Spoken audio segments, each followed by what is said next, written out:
take flight. Marc D with the C's got the key to life. Retro toys and comics we adore. TV and movies, let's explore. Sunday Night Geekery, it's the place to be. With Marc D with the C, let your nerd run free. Old school vibes and stories untold. Tune in, tune out, let the magic unfold. Hey everyone, Merry Christmas, Happy Holidays. Great to have all you hanging out with me tonight. And it's back to work tomorrow for most people, unfortunately. So sorry to be that bearer of bad news.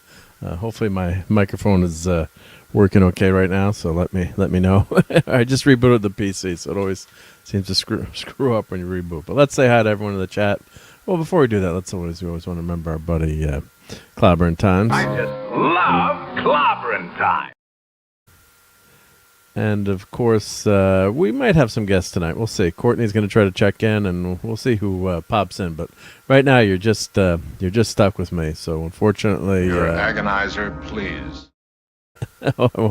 Hopefully, I won't be too agonizing tonight, just alone hosting. But thank you for being here, and again, happy holidays. And Keely Chow is in Roll Tide. Yeah, I can talk tonight. Yep, says. Hey everybody! Good morning from Hong Kong. So it's already tomorrow there. So hope you had a good start to the week across the world. Yep, which is pretty cool. Yep, and Claude is here. Hail to Claude Saling. Happy holidays, and Brian Hepburn as well. Hey Brian, thank you for being here as always. And I think people are just saying hello to everyone. Oh, we got the Void King here. Hello, Void King. Very cool clippy avatar for your old school Office users. Remember Clippy? Now, wasn't he in Windows? What version of Windows was that had Clippy too as a helper? It was a big disaster when they tried to do that in Windows. I'm trying to remember. It wasn't 95. Was it Windows ME or Void King probably knows because he's got the avatar. Yeah.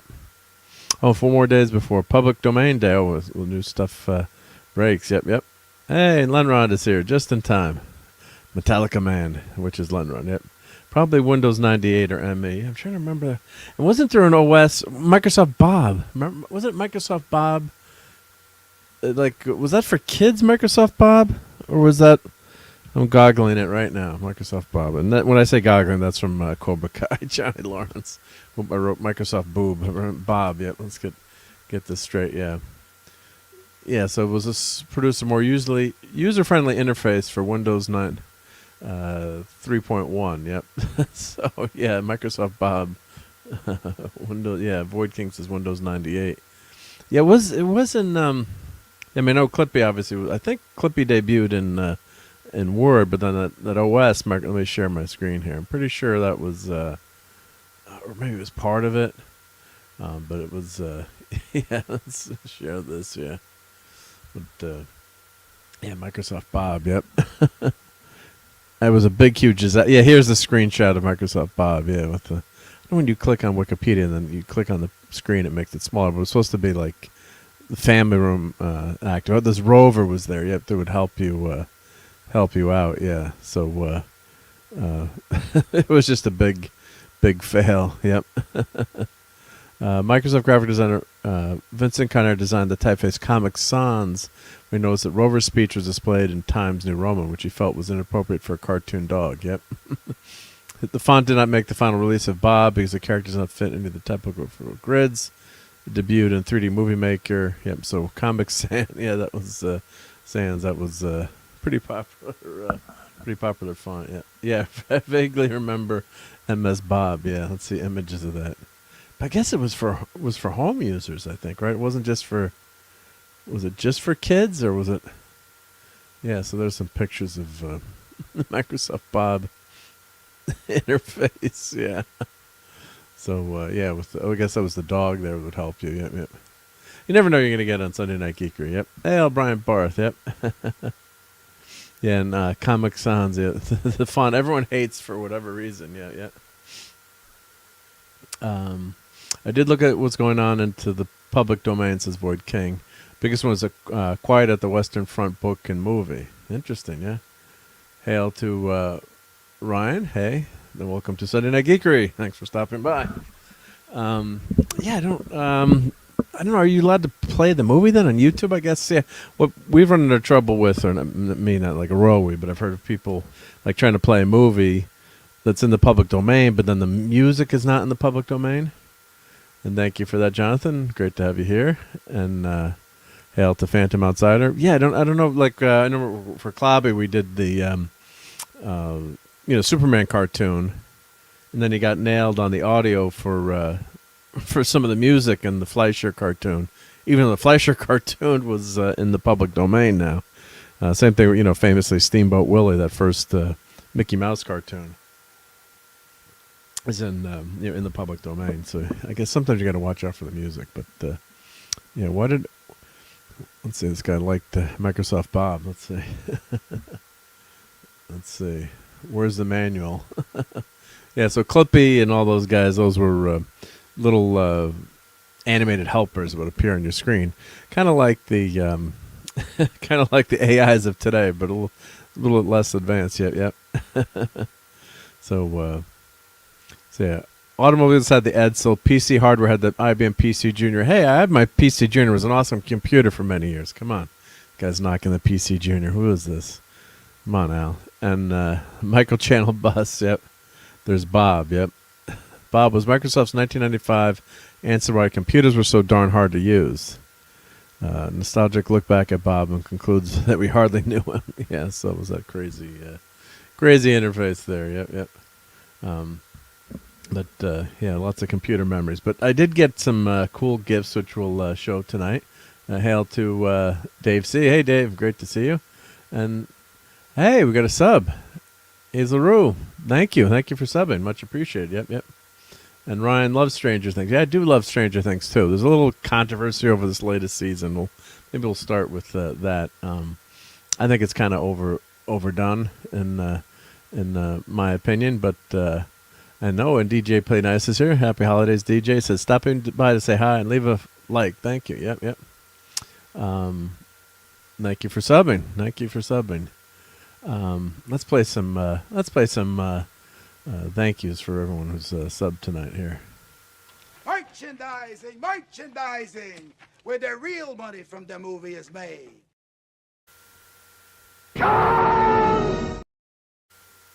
Brain, what is brain? Oh, come on, that was supposed to play. Women! There we go.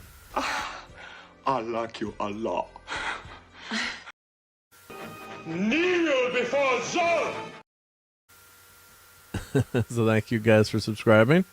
And Phantom says, Fleischer cartoons were in the public domain due to licensing, so they got them before the music got to PD.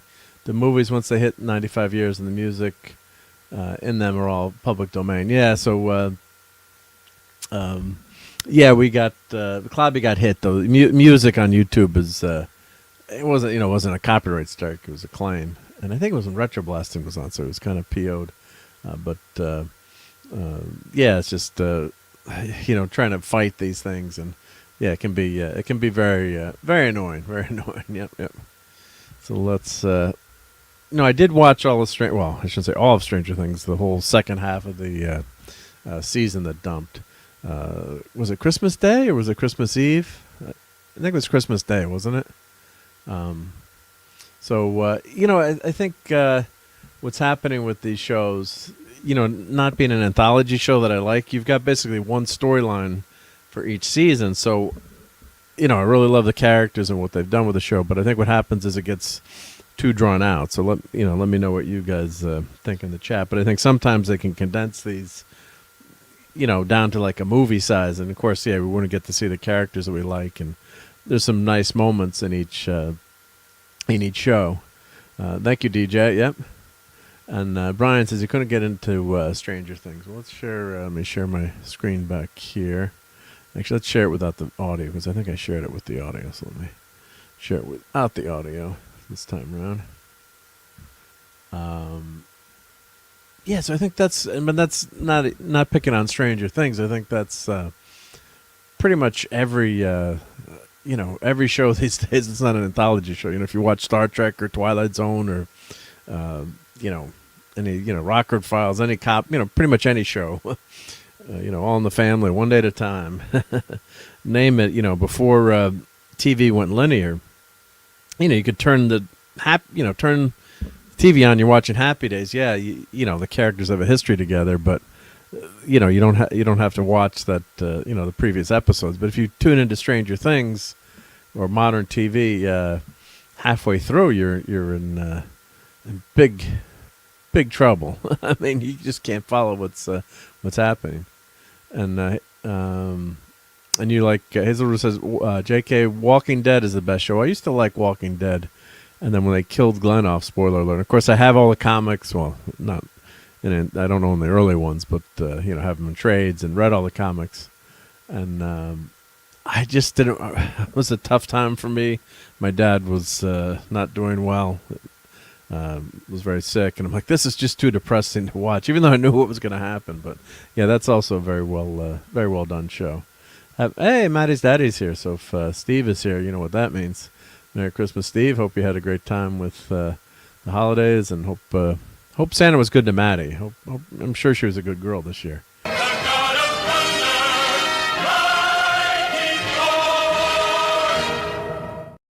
And that's Steve there. That's what we call him, Vegas Thor. So if you're just joining us, yeah, you just to explain that, for people like, why is he showing Thor there? So Steve is our Thor. Yep. Oh, we got another sub. Joel subbed up. Thank you. I don't know if that's the Stream Elements about catching up, but thank you for the sub. Yep. And Lenrod says, I've never seen Stranger Things, nor do I intend to watch it. I love the nostalgia, of course, growing up in the 80s. I was in high school in the 80s and playing D&D. They really, tapped into that nostalgia really well.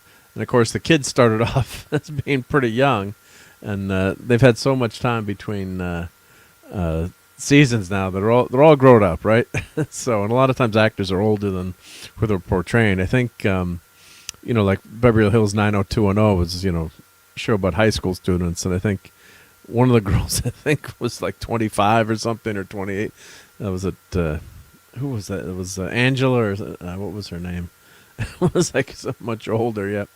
But when you're a younger kid watching it, that didn't bother me as much. But as you get older, you say, wow, these kids look pretty old. But that's the running joke with Stranger Things, how old the kids have gotten now. But it's cute too, because they have you have the characters growing up. Yep.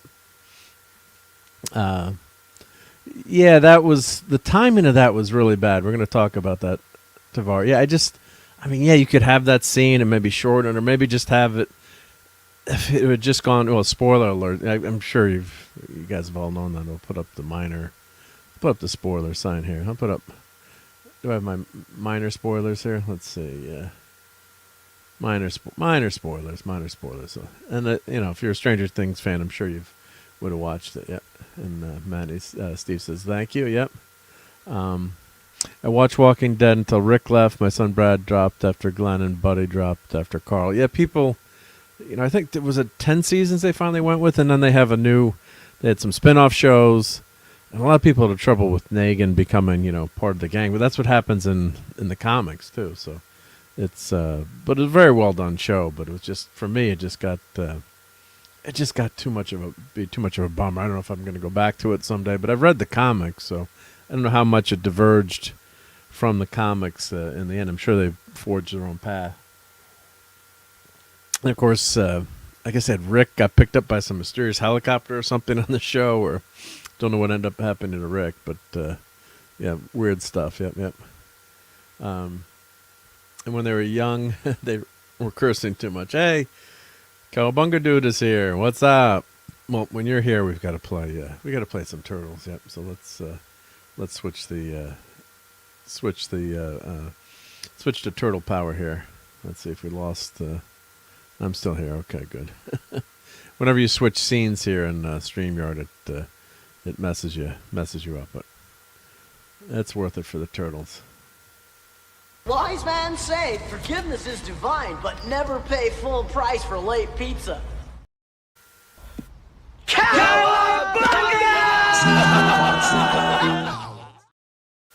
There we go. All right. So, welcome to Sunday Night Geekery. Welcome back. Yep. Yeah, the killing of Carl was so unnecessary and pissed me off. I mean, it's in the comics, but Carl was so annoying in the beginning of that first season. Like, how much trouble you get into? It's like he would go wandering off. It's like, I'm waiting for Carl to get munched on by a zombie. But he was uber annoying in that first season. But yeah, then you really got to like him after. But I guess they're following the comic book writer. Who was the comic book writer of Walking Dead? Was trying to brain freeze here. But yeah, he was involved with the show. I don't know to what point he was there, and Kirkman. Yep. I don't know if he was worked on the series the whole time or still is, but that just pissed a lot of people off. But that kind of made it interesting too. I think in some ways you knew that someone could die. Yep. And Phantoms, if those kids went to my high school in the 80s, they wouldn't have made it. Well, it depends how big the high school is, right? Where can you hide, right? Yeah. Yeah. And Brian says, at a certain point you stop caring about the people who are left, so why bother? Well, that's the most important thing, right? Is caring about the characters. If you don't care about the characters, then you're not going to watch the show. So that happened with, when that happens to the show, that's a kiss of death for that show. So it's you want to root for the characters, and when you don't care about what happens to the characters, no investment in the show, and if there's no heroes or villains, then why care? It's like Westworld. I don't know if you all watched Westworld, but that second season was just so far off the rails, and the third season, by then did I finish watching that show? But I'm like, there's no one I even care about on the show. There's no heroes or, it's like, I don't care if they all die or don't make it, So crazy, yeah. I'm still rewatching Stranger Things or Singing Running Up That High by Kate Bush. Is that weird? No, nothing's weird. Just enjoy it. Yep. Oh, the pizza delivery guy was also one of the turtles. I don't remember which. Someone in the chat will know. Yep. Hey, Jimmy. Welcome to Sunday Night Geekery. Well, what's good here? What's going on here? Talking some Stranger Things and whether that's good or not. And what's going on is just hanging out on a Sunday night. Yeah. Oh, Carl didn't die in the comics. At least where we're still didn't he die in the comic? My brain. I apologize. I thought Carl did die in the comics. I thought he did. Because he got shot up, lost his eye, like most of his. He was really a mess for a long time in the comics. I thought he got. He got bitten in the comics, then he died. Or was I mixing up the TV show? Maybe I'm mixing up here in the, what happened in the TV show with what happened in the comics, because those two worlds can mix. And when they published that last comic, it was a surprise too. So it actually had, comic books have a solicitation, so they'll tell you what's, in the next few months, and they tricked everyone, and had the future solicitations, and they came out with that last episode. I remember buying that in the comic book shop. I was like, wow, that's that was quite a surprise to hear that they were ending the comic. So, but yeah, if someone can check that for me, because I can't I can't remember, but I'm freely admit to having a Garbaggio memory sometimes. Yeah. Kurtzman, same as Invincible, not the Trek Kurtzman. Yep. Already did watch Stranger Things. Yep. Hey, Jimmy. Yep. Catch up to the chat here. Yep. Anyone there? Well, you know what the classic question here, right? Yep. So, is anyone here? Yep. Let's see. Where's the quote that I'm looking for? Oh, here. I think I have it on this one here. Yep. Let's see. You try to find your quotes quickly. You can't always. Here we go. Bueller. Bueller. Bueller. That's what we're looking for. Yep.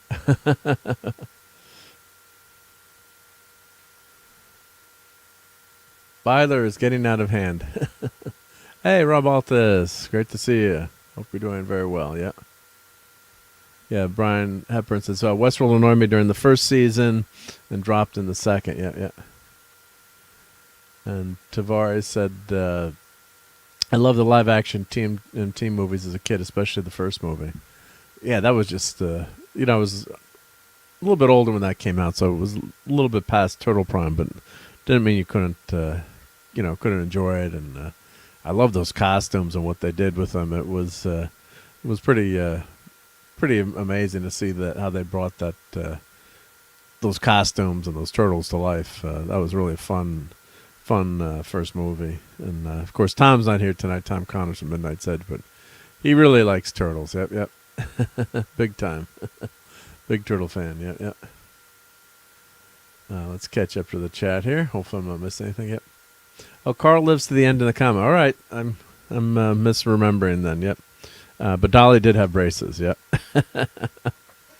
Well, Carl almost gets killed in the comic, I guess. Yeah. Just like he does in the show. He gets shot and miraculously lives. And I'm mixing things up. Yep. Yeah, and Brian says, something happened with Jonathan Nolan when making Westworld. I think Lisa Joy has to do with it. Well, that was wasn't that the Me Too and COVID hit during that? And yeah, it was just a mess. Yep.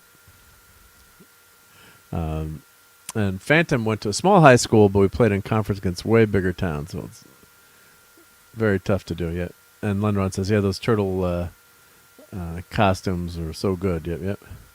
And Ryan says, yeah, my favorite characters Finn Wolfhard, Mike Wheeler. Yeah, they haven't had enough of Mike in this season, I thought, though.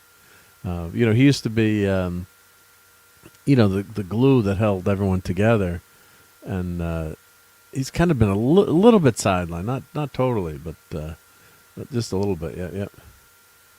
I'd like to see more of him, leading the group, because he was pretty much the de facto leader of everyone. Yep. And we had 7 to 12 in the high school and around 400 kids max. Oh, that's a small school. Yep. So let's see if we can find some stuff on Stranger Things season 5. Usually if we go to let's see if we go to here, what we know about Stranger Things season 5, fact and fiction. For that great media outlet, CNN. Let's see here. Of course, this spoilers here if you haven't watched it, but Max has been in a coma for the last 2 years, and she's in the hospital, and they're trying to bring her back by playing her favorite Kate Bush song. You get to know that song pretty well, playing it over and over again. Nice touch, though. It's fun. Yep. And hail to Don Power Rangers. Hey, Don. Hope you had a great holiday. And Lenrod had said we had K through 12, only 400 in the whole thing. Yeah, much smaller. Yeah. So Lucas is trying to, they're a couple, and he's trying to save Max. And I did really I think anytime Vecna's on the screen, in his alter ego, or his persona in this dream world or in the Upside Down, I think that's when the show really shines in this season. I liked her scenes with the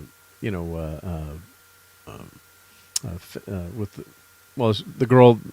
The first girl gets abducted, and she's stuck in that. I guess is it considered? I guess it's not real, technically upside down where they're stuck, but it's really a weird, like a dream world. They're stuck in Vecna's memories. So it's just kind of a crazy setup where it looks beautiful, but your mind is there, your spirit is there. So it's really a weird setup. So yeah, so Mike Wheeler's sister has been abducted by Vecna, but he's in his friendly looking persona, right? So he takes these kids and he says that, he's protecting them, but really he's using them as a vessel to like smash the two worlds together. Yeah. And Ryan says, when Stranger Things came out, I immediately searched if Millie Bobby Brown was in the last. I'm not sure. Maybe just a typo with the darn phone there. Yep. Let me guess. Running up that hill, a deal with God. Yeah. Oh, the song that's in Kate Bush and Stranger Things. Yep. So it's a classic song, but it's getting getting a lot of airplay. Yep.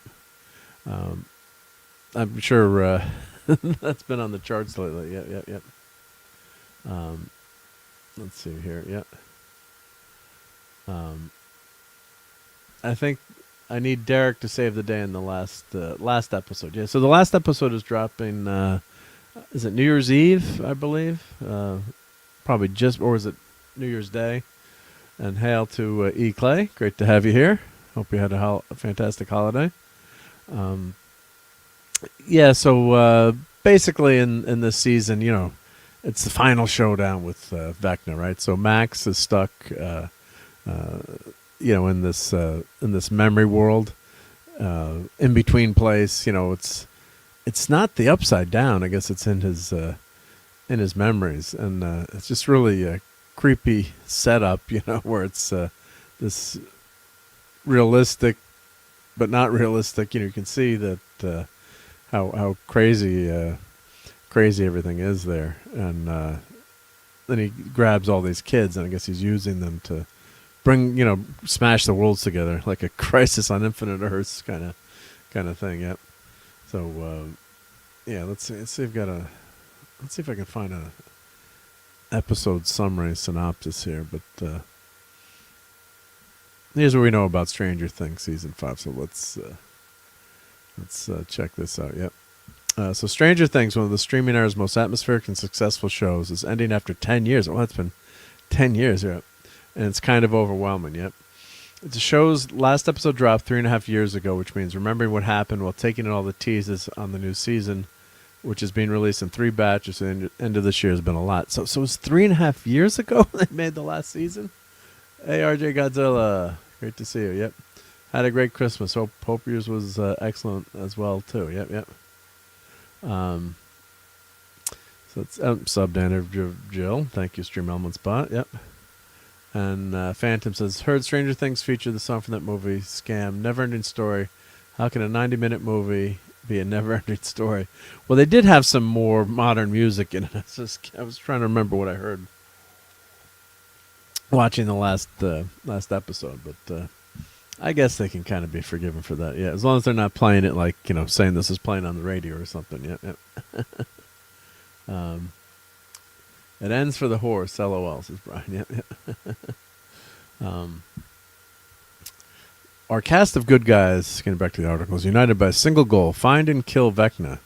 Meanwhile, the government has placed the town of Hawkins under strict military quarantine and is again looking for 11. Now, they can't find 11. They just keep missing. So you've got the military who's occupied the town. There's a fence, and they can't leave. The kids are going to school, and they still can't find 11. There's all these tunnels underground that they're going through. You'd think they would be able to find her. I don't know how big Hawkins is, but it's kind of amusing that they can't catch her. And the whole point, Sarah Connor has got to catch her. She's playing the scientist, Linda Hamilton, or General, and she's trying to capture her so they can replicate Vecna's powers and use those powers. So. And create more kids like 11. So that's the basic synopsis of the plot. The new 8-episode season will feature many installments that run well over 90 minutes, and they spent a ton of money on this. A ton of money, yeah. Ryan says, yeah, they used to used to love "Should I Stay or Should I Go Now" by the Clash, but I think Will doesn't listen to it anymore. They did have a lot of cool musical talk, talk about music. I think in the very last episode, when they're in a radio, their hangout is in a radio station, and they're DJs right now. I guess the owner of the radio station left, so they're running the they're running the radio station. The kids are running it. So it's and they're sending pretty cool. The first episode, they're sending secret messages, which I really liked in the series, which is pretty cool. So they using code, sending it, so the military is listening, but they don't know what they're saying, and they were trying to have they would call it, go on these monster hunts at night. Runs, and they would look for monsters, and they're trying to find Vecna. I don't know what they're going to do without and if they encounter him, but I guess then the idea would be 11 would come in and try to take out Vecna. So you've got a mix of new characters and old characters, but you do have the whole cast together, the classic cast. But Maya Hawke playing Robin Buckley.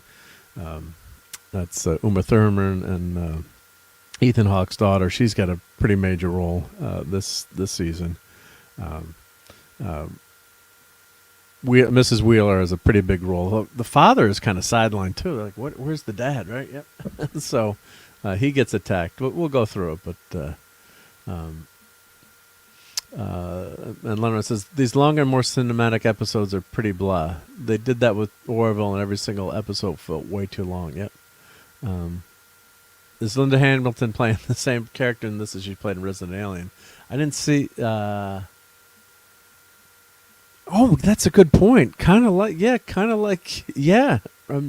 just clicked with me. Yeah, kind of like the same character. Yeah, yeah. And Lenron says, yeah, brevity is the soul of wit. However that goes. Yep. And Rob has not seen Neverending Story either. Yep.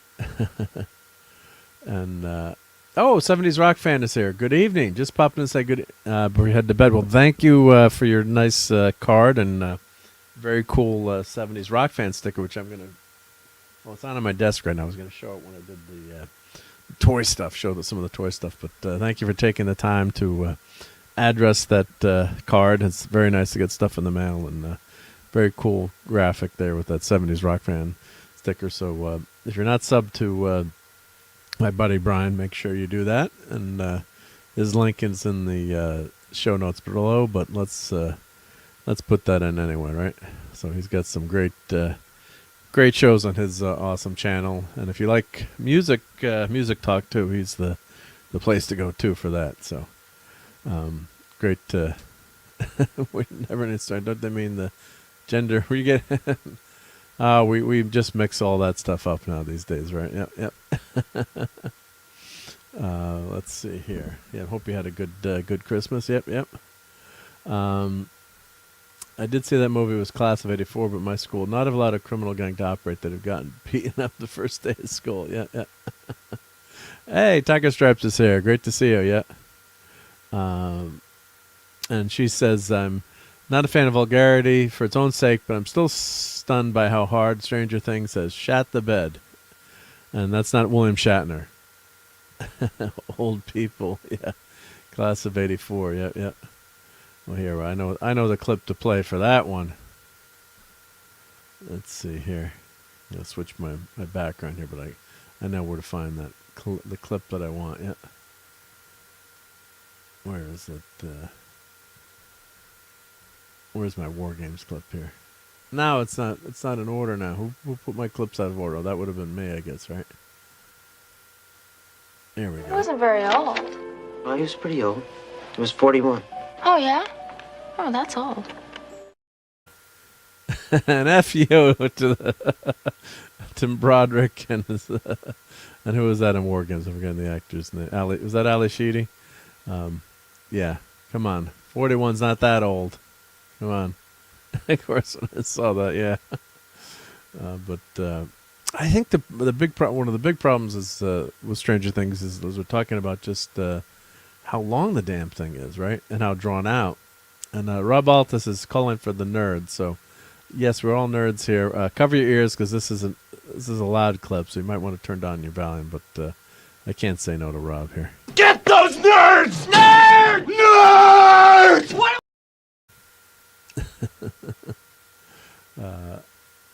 Yeah, Mike's father would be like, yeah, what happened to Mike's father? So, yeah, I'm kind of jumping around here with what happens, but let me grab an episode guide here. That would help. This article here is more of a preview of which is well done, but yeah, a preview of what's gonna happen with the cast. Yep.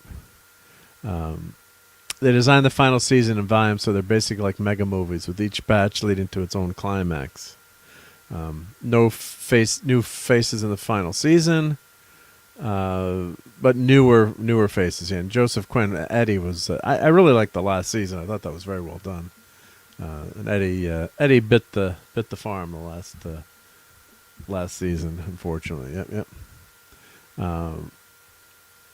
Yeah. So Linda Hamilton is on board. Yep. You got Winona Ryder is back, of course. Yep.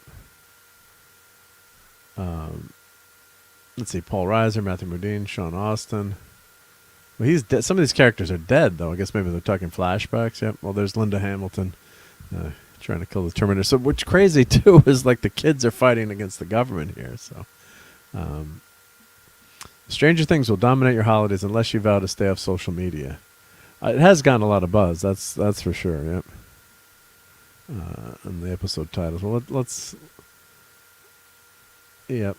The right side, the finale seems to hit at a happy ending, since the right side up does serve as the opposite of the upside down. Well, yeah, they better not end the show on a downer, right?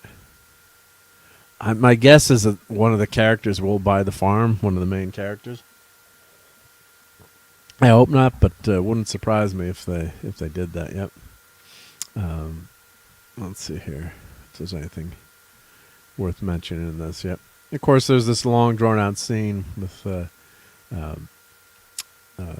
Natalie Dreyer and Charlie Heaton. They think they're going to die, so there's a lot of soul-searching and, last words to each other.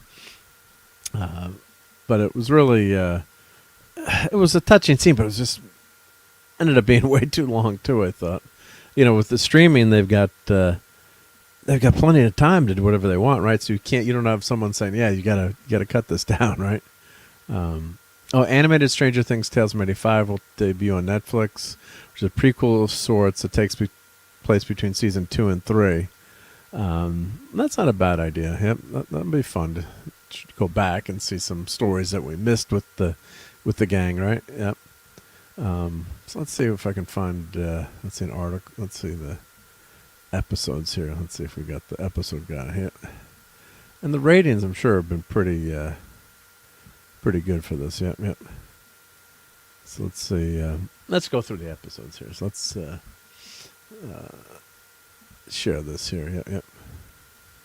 Chapter 1: The gang evades the military to scour the Upside Down for Vecna, but fails to notice a threat lurking closer to home. So I thought it was a pretty decent first episode. 11 is training, and her quote unquote dad is not doesn't want her to go on these dangerous missions because the military's trying to catch her. So Jim Hopper, is quote unquote her dad. Let's see, do they go into detail on this? Okay, here we go. The crawl. Okay, good. So they show. Oh, they have photos and stuff too. So let's just go through these quickly. But yeah, the gang is back together. Then Mike Wheeler's sister, she's got a very prominent role in this season. And of course, this everyone's favorite scientist here. Yeah, Brett Gelman. Yeah, he's great. Yep. He's a funny character. So they're smuggling all this stuff into the town. And hail to Tim. Great to see you. Yep. Let's see. It's too bad we couldn't get Linda Hamilton, Nancy Allen, Officer Ann Lewis from RoboCop. So go ahead and weave your face off. Yeah, that'd have been good. Yep. And Phantom says, how attached can people be? There were only 5 seasons and 41 episodes over 10 years. Oh, come on, Phantom. People get attached, right? That's what we get for modern TV, right? Star Trek had, 27 episodes in the first season? So, yep. 11 just getting lost in the Upside Down, yep. Talking about what, Ryan, you think will happen in the last episode, where there was a, spoiler alert, one of her quote-unquote sisters saying that they should stay, not come back and stay in the Upside Down because they're too dangerous. Yep. Only 41 episodes of 5 seasons. Wow, 5 seasons used to be well over 100. Yep. Holly just being stuck with that lame-o Mr. What's-It. Yeah, you get a lot of that in this season. But she's a good actress. Yeah, she does a good job. Yeah, so she's gets abducted later on. A few episodes in. There's Mrs. Wheeler, and she's got a kick-ass scene. But Mr. Wheeler, unfortunately, doesn't make an appearance again yet. Or hopefully will in the last episode. Find out what happens to him. Yep. Yeah, so the kids are running a radio station. Yep. Of course, the typical high school bullies, right? Yep. So, there's a lot that happens in that episode with Dustin pissing off the bullies, which is a little. Maybe not the smartest thing to do, yeah. And, of course, Eddie, they still think Eddie was, partly to blame for what happened last season. And, of course, you've got, let's see, the Candy Strap. What's her name? That's the girlfriend of Maya Hawke's character. So, Robin, yep. So there's a lot of stuff that goes in the. Wouldn't want to be stuck in this hospital with Demogorgons. What's their shirt say? Beam me up. This place sucks. Yeah. Of course, Max is in a coma. Yeah. Well, there's 60 pictures that would take forever to go through. Well, let's just scroll through here. But yes, of course, you get the Demogorgons come back, and there's a big fight. You find out the military is guarding the gate to the Upside Down, and they go into the Upside Down, and there's a fight there. And they're just planning their destruction of Vecna here. There's a couple of cool shots here. Yeah, the special effects are always well done. Yep, that's a flash. Is that a flashback with? Chapter 1, the crawl. So it's a flashback to Vecna. So they've been using Mike Vecna's been using Mike as a spy. So I thought the first episode was a good setup, and of course Dustin gets the crap beaten out of him by the bullies, right? So, but then he misses. He's supposed to go on a run, and he's supposed to run this radio transmitter, and he misses it because he gets beaten up. So, going to the days of 100 shows for syndication doesn't matter anymore. Yeah. Lost in Space, 3 seasons, 83 episodes. Trek, 3 seasons, 78 episodes. Stranger Things, 5 seasons, 50 episodes. 10 years past. Yep.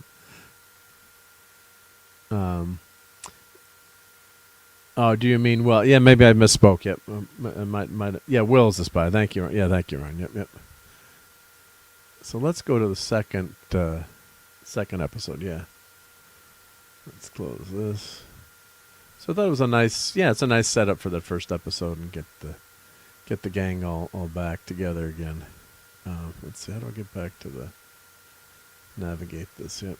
Let's see here. Go back. Maybe if I click the back, that would help. Yep. So season 5, episode 1. Let's see. Go back to Stranger Things. Navigation on this IMDb. They've got a lot of great information, but it's not the best. Yep. So we've gotten okay. So 8's going to be the final episode, and these are the ratings. Way down for that episode 7. So let's okay. So chapter 2, The Vanishing of Holly. So it's a really nasty attack. The Demogorgons come, they come to grab Holly, and they take her into the Upside Down. Let's check the photos. So Dad is trying to protect everyone with a golf club. Doesn't go so well.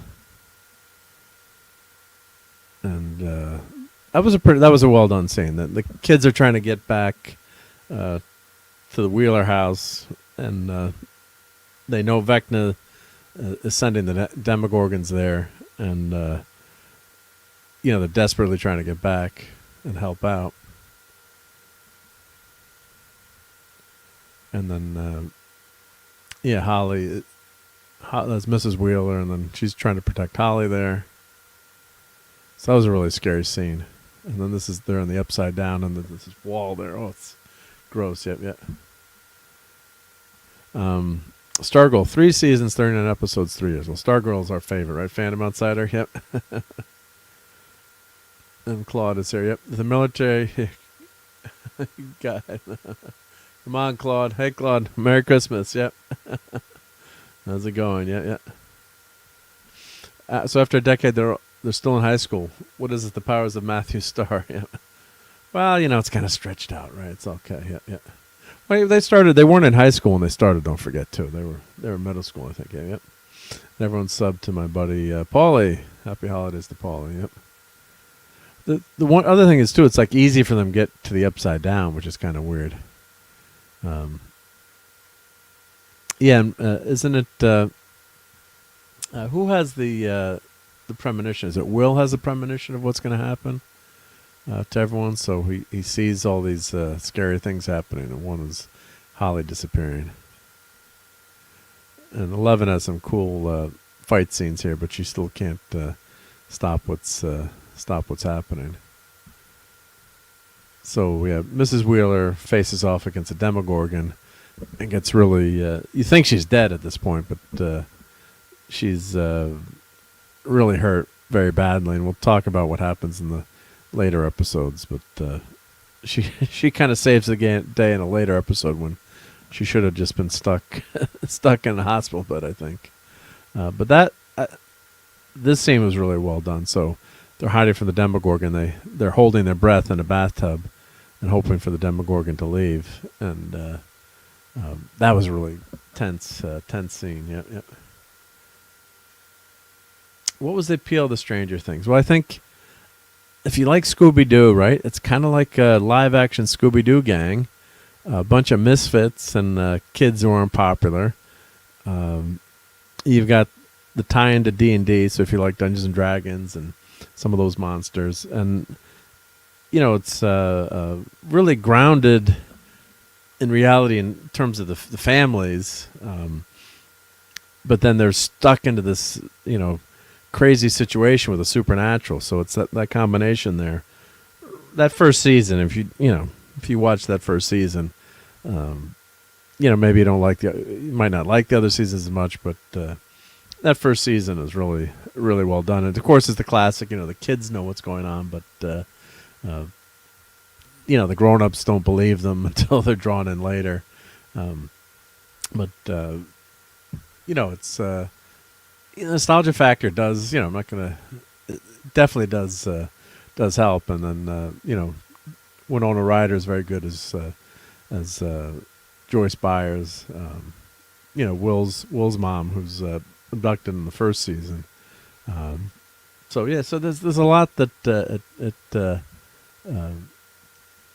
really draws you into the show, and the kids are really good actors, and Millie Bobby Brown is fantastic in it. Yep. Holly didn't even help her mom. Well, Ryan, that's I know you've watched this, but that's one of the big things that her characters confessing to Max, like, I didn't do anything to help, fight, and her mom is gravely injured here. Ooh, that's a bad. Take that picture of it. That's scary. But she's a young kid too, right? What are you supposed to do? So, that's part of her character development too, which I thought was well done. So I think that second episode was pretty good too. Although the Mr. Wheeler, what happened to him, right? We'll get into that when we talk about the later episodes. So So let's see here. Let's go back to season 5, episode 3.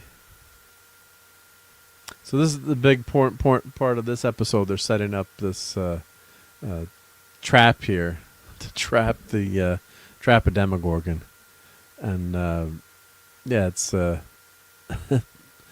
some of these episodes are. This one I think was a little bit more drawn out than it needed to be, and of course Millie Bobby Brown, she's in the upside down and then trying to find Holly.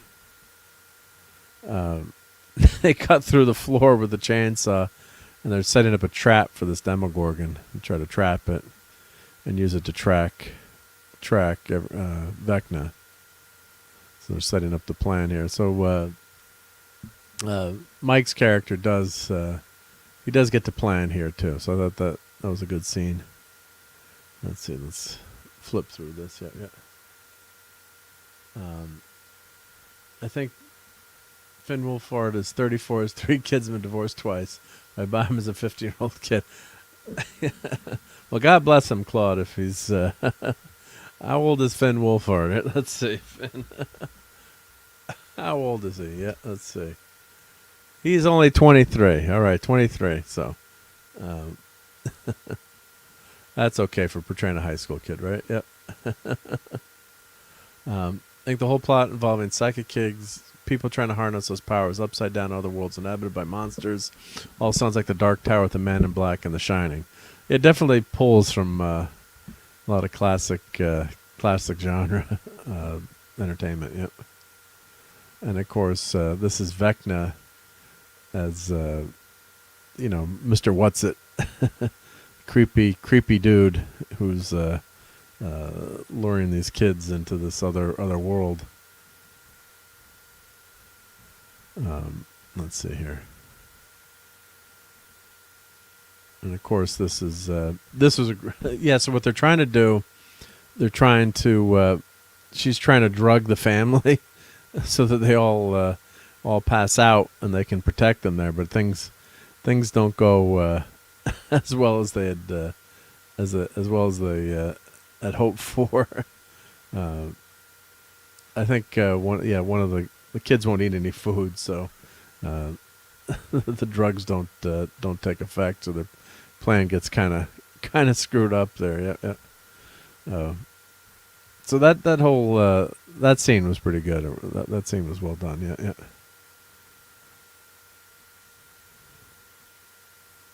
So let's see here. Yeah, so that's Mr. What's-It, and that's in the upside down, and that's after Holly's been grabbed. Yep.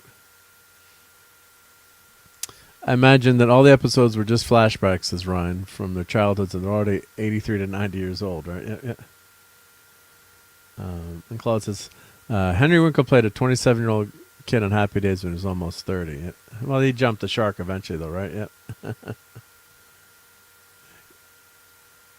Say maybe to drugs. Yeah. Have you watched this, Claude? Have you watched Stranger Things? I'm guessing you haven't, but you never know, right? Hopefully you're reading all those cool comics you got as presents. Yep.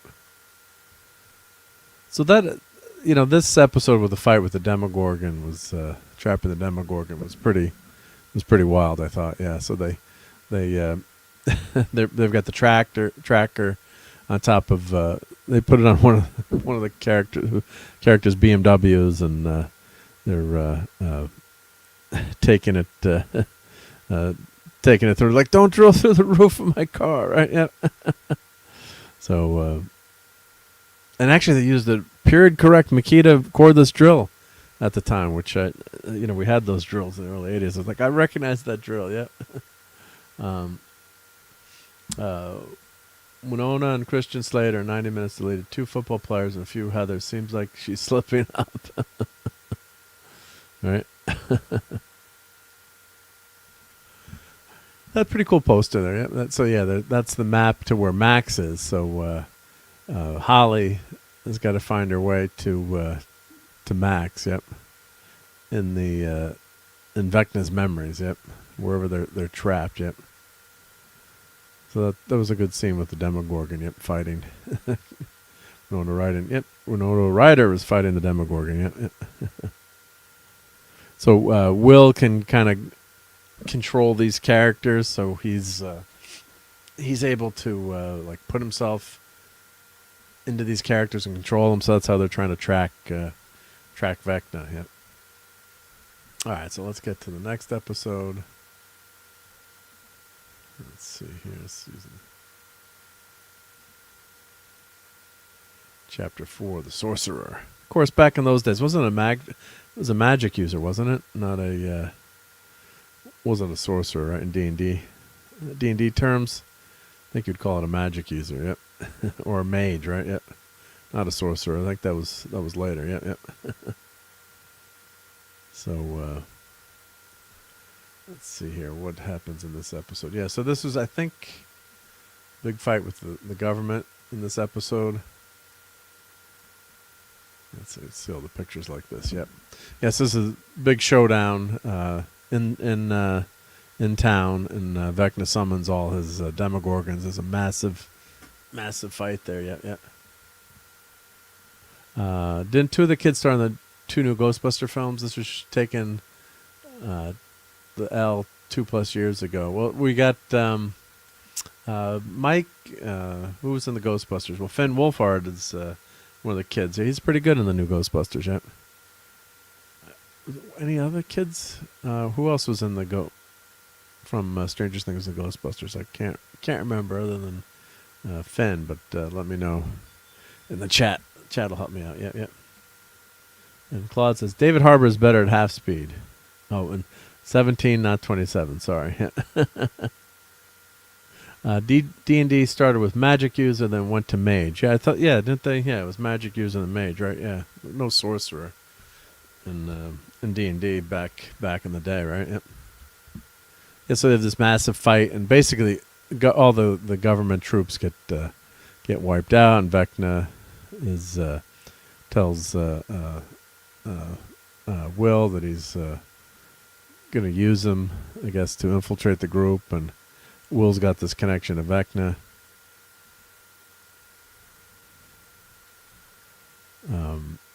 Let's see what else happens in this episode. Yeah, so there's flashbacks and in this episode, and yep. Let's see here. Oh, is our cat stuck in the basement? Let me see if our cat's stuck. I hear the cat meowing. Let me check. I'll be right back.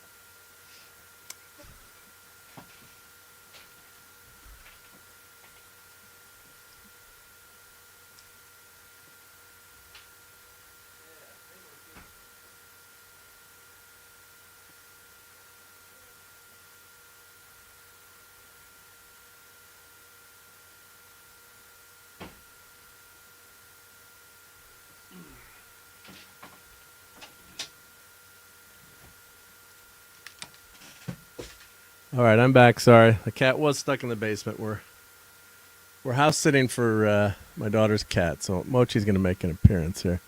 I grabbed her. Yeah. Let's see. Oh, lens cover went down there. Hey, Mochi, say hi to everyone.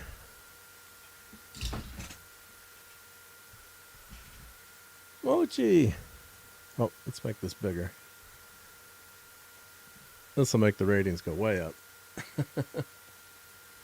Mochi, you're on YouTube. Oh, I don't think she wants to be on YouTube tonight. Hey, there we go. Mochi, it's okay. There we go.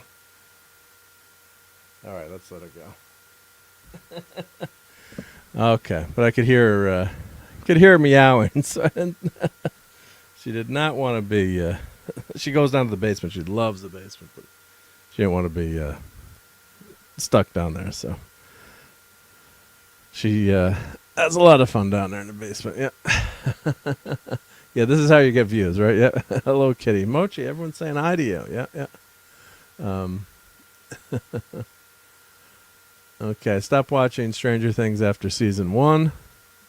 My mom finally discovered the show Friday. Has been making her way through ever since. She doesn't even like this stuff, but there she is. Yeah, well, you get sucked into it too, right? Yep. Yeah, Dustin's Liz pair, Steven's glow up, 11's. Yeah, the Agos, right? Yeah, she loved Agos. Yep, yep, yep. She was just bored and desperate to watch anything. Yeah. So, yeah. So, wait, you say Mochi did not take a full season in 2 years? Yeah. So, yeah. Well, Mochi, you want to hang out some more? Yeah, so of course you got these mean kids on the bus, right? Picking on everyone. Yep. Mochi, come on, you want us to hang out? She wants out. The cats always do their own thing, right? They want to hang out with you.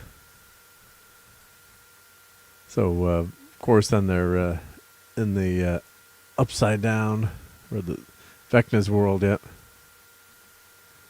And yeah, so Max and Holly finally meet up, and this is Holly's spot that she's been in for the last 2 years, and Vecna is actually too scared to go there, and you find out why she's there, and why Vecna won't. I won't spoil that, but something happens in these caves that Vecna's too scared to go to, and the kids are.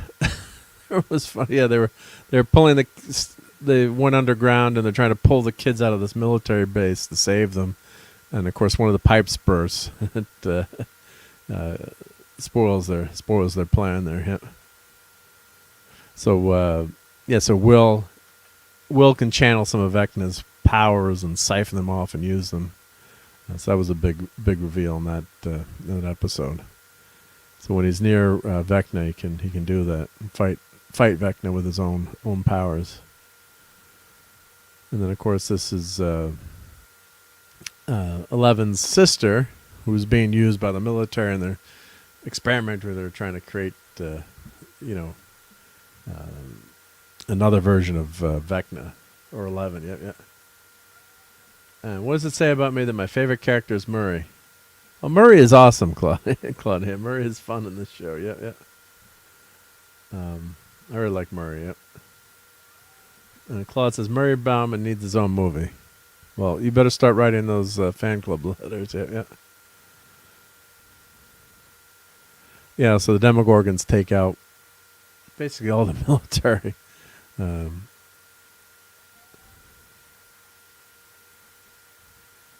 would not want to fight a Demogorgon. Yeah.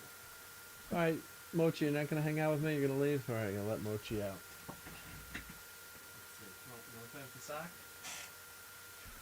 She wants out. We got some chopped liver. All right, see you later, Mochi. You don't want to be a YouTube star.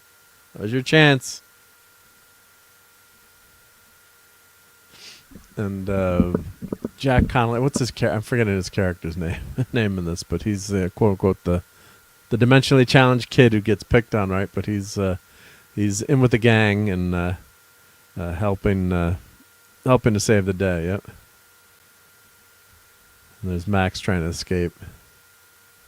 Yeah, so that episode was pretty good too. But I think you can condense all these episodes down, to like half the time probably. Let's get to this fight with Vecna. There's just a lot of exposition in between, and of course Vecna. He can't go into that. Those memories are so terrifying. He can't go into there. Yep. And hail to Oliver. Hey, Oliver.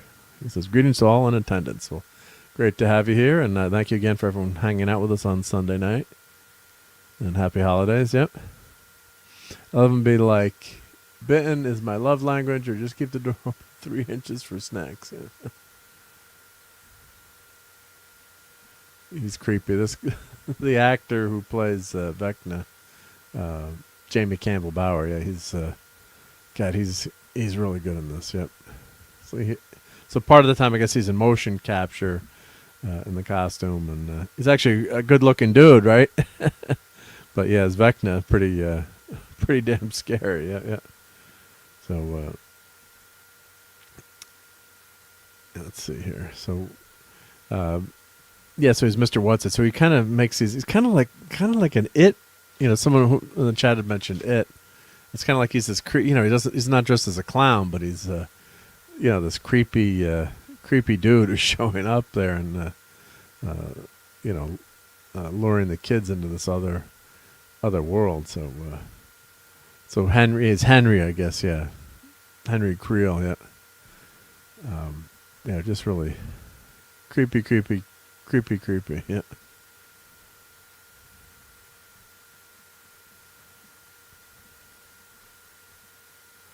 There's Jake Conley. Yeah, what's his character's name on? Derek. Yeah, Derek Turnbow. Yep, Derek. Yep. Forgot his name. Yep. You watch all the episodes, you forget the kid's name. Yep.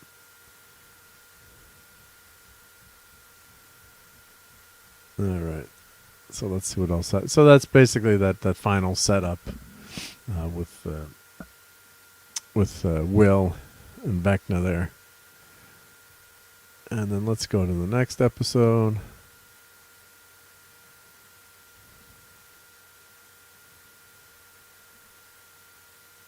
So Shock Jock, episode 5. Let's check out the photos from that one.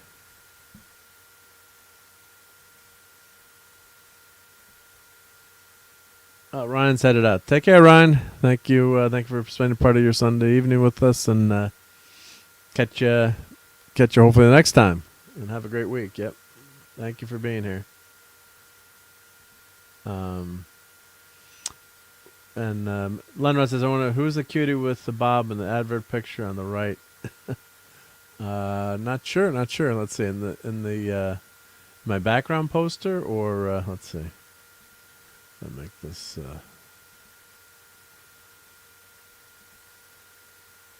On this poster or the other poster? Let me know which poster. Yeah.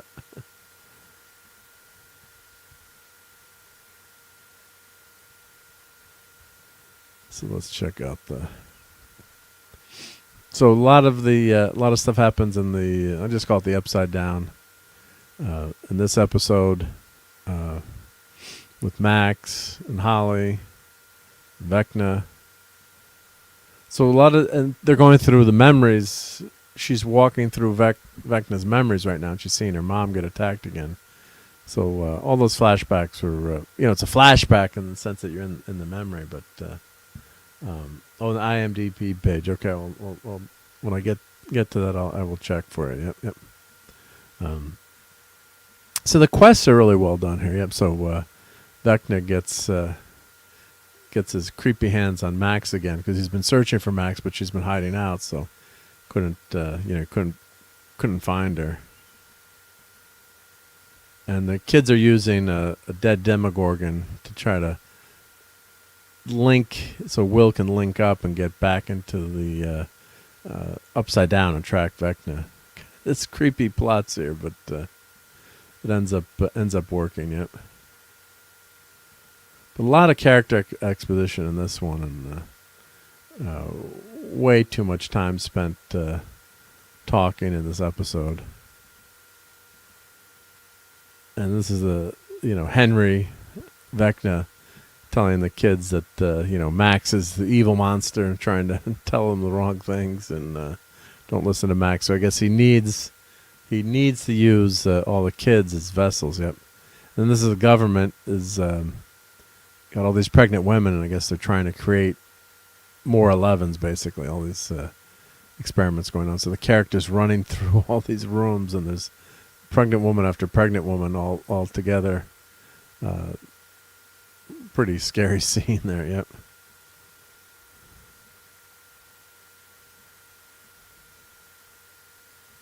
So they have the showdown with Vecna, and of course Vecna says that he's going to use Will to spy on the gang and find out what's happening, what their plans are. Yep.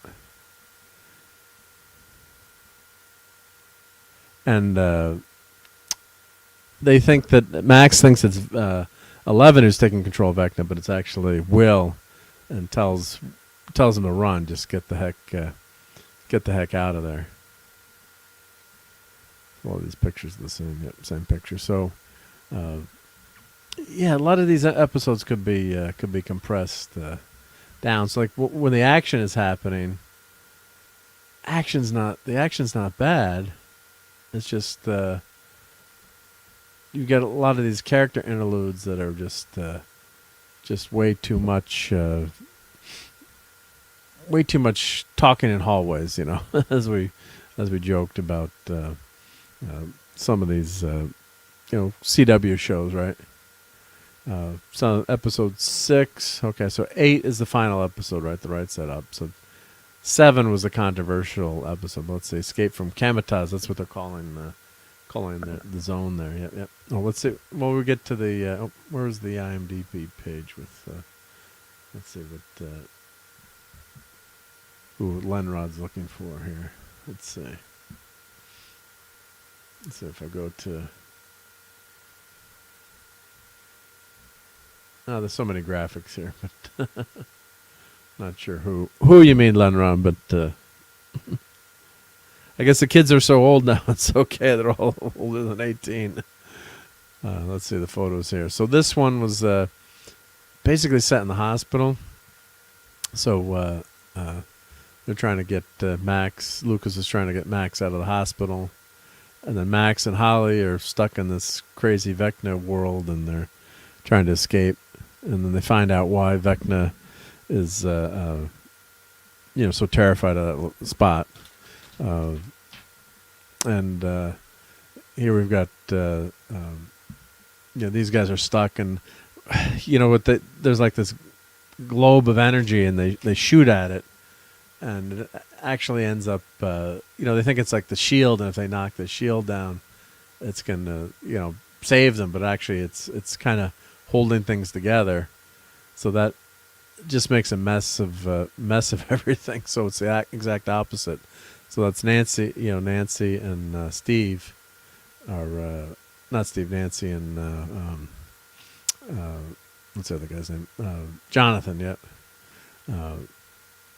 They're kind of saying their last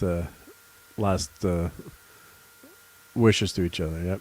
So this is the guy. This is why Vecna's so scared of being in that spot in the town. Yep. Oh, geez. Tom is here. How long you been here, Tom? I totally missed that. Don't tell Mark I'm in the back. I took my headphones off when Mochi was with the cat. I didn't hear the ding, probably. I was trying to wonder. I'm like, well, maybe he just didn't hear me. I haven't been here for that long. Oh, okay, not that long. Yeah. Maybe 10 minutes total. Okay, jeez. No, I had the cat came in. Vecna. Yeah, Vecna. Yeah. Vecna. You don't know anything about Vecna, no? Yeah. So did you? I'm assuming you don't watch Stranger Things, right? Do you watch? You haven't watched it. I've seen it since like the first season, though. First season, yeah. And I barely remember that. Yeah, well, the first season was really good. Yeah. First season was fun. Yeah, but well, how's your holiday? Did you have fun? Yeah, or mostly eat too much food? Not really. Not really. It was all right. Yep. Well, that's good. Yep. Yeah, we had a good one here. Yep. I ate way too much food and trying to get back on track. I've been sleeping in, which is not good. So I gotta get up earlier. But did get some cool presents, which is good. So we'll show those in a few minutes after we finish our Stranger Things talk here. Yep. But did you get any turtles? I did not. I didn't get a whole lot of much for Christmas. Oh, that's not totally true. I did get Sean Estep sent me a package, and Kenny Long did, and nice. Rick, my buddy Rick, who makes Blu-rays for me, did. So I did technically get stuff for Christmas. That's that part. So, but as far as family goes or anything like that, I got like a $25 gas gift card from my parents. So like I'm nothing to brag about. Like yeah. Sorry. And I got I'm not much better. I got them. I didn't know what to get them. Yeah. And as a son, I already owe them enough in life, so I was like, "Fuck it." Yeah. What do you get? Right. I got them like both $50 worth of like lottery tickets, and didn't win a damn thing. Damn it. So it's like, you know what I mean? It's just kind of like I've been better off just giving them the $25 a piece or $50 a piece. And no, it was 50. Scratch offs. Yeah, like I bought a couple of bigger ones and a couple of smaller ones. Like they seem to have fun with the crossword and the Monopoly ones, but. At the end of the day, they didn't win anything, so I was like, well, that's stupid. I'd have been better off just giving them the money. At least they could have went out to eat or something. Right? Yeah. Well, we bought a ton of scratch-offs, and we didn't win hopefully much. Somebody won something, because, like, yeah. Yeah, because we do that with our stocking stuffers, and then my brother-in-law bought a bunch of them. I had one that was a $10 winner, so that was fun. And like everyone was a win. Like you Out of the scratch them 100 you off. spent? Yeah. Yeah, it's like the fun thing is like this is a winner, it's a winner, and then you're looking like $2, $3, $1. Yeah. You're like, where's the big one? Yeah. So yeah. So and Claude is here, great Claude Parrish, and he says Jim Hopper is kind of a marshal, and there's Will and Holly gonna need a slee stack and a monkey boy with a speech impediment. Well, you got Vecna as the as the big bad slee stack, right? Yeah. And Claude loves this guy Murray. This is a new character you don't know about, but Murray is just a crazy character. It's fun, yeah.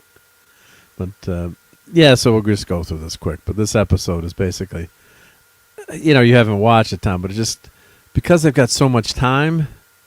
This could have been like a 15-minute episode, really. The hospital escaped or escaping from a hospital, trying to get a character. It's got all the tropes of like Jurassic Park, where they're hiding from the raptors, right? So there's good stuff in it, but it just they've got all these character interludes where they can just keep talking and talking and talking and not advancing the plot because they've got to fill all this time, and there's not a lot of plot happening. Like, yeah, major stuff does happen in this episode, but it could have taken like 15 minutes, basically. Yep. So then this is the kind of semi-controversial episode where here's the scene here. And yeah, so the big surprise is, if you haven't seen it already, Will does not like girls. And they gather the whole Scooby gang here. They're about to go on their final mission to take out Vecna, and they've, plotted everything out. And they're like racing frantically, and Will's going to eventually tell us, like, maybe it would have been a nice scene. He tells his mom, "Hey, Mom, I just want to tell you this. I don't know why you would pick that point when, the world's about to end, maybe. But it kind of just stops the episode, like you're getting, when you're loading up the car. Picture like the A-Team getting everything ready, and then all of a sudden, Murdoch, I got a confession, B.A., It's like they get everyone in this room. I just can't see more it like happen. VA being like, I got to tell you men something. I like other boys. I don't like girls. I think girls are gross. I like men. Right? I thought that was important to know before we die. Yeah, like... But I pity the fool. I mean, yeah, it's just a weird... Like, if they had done this in season 3 or season 4, like... Looking mighty cute in them jeans. Yeah.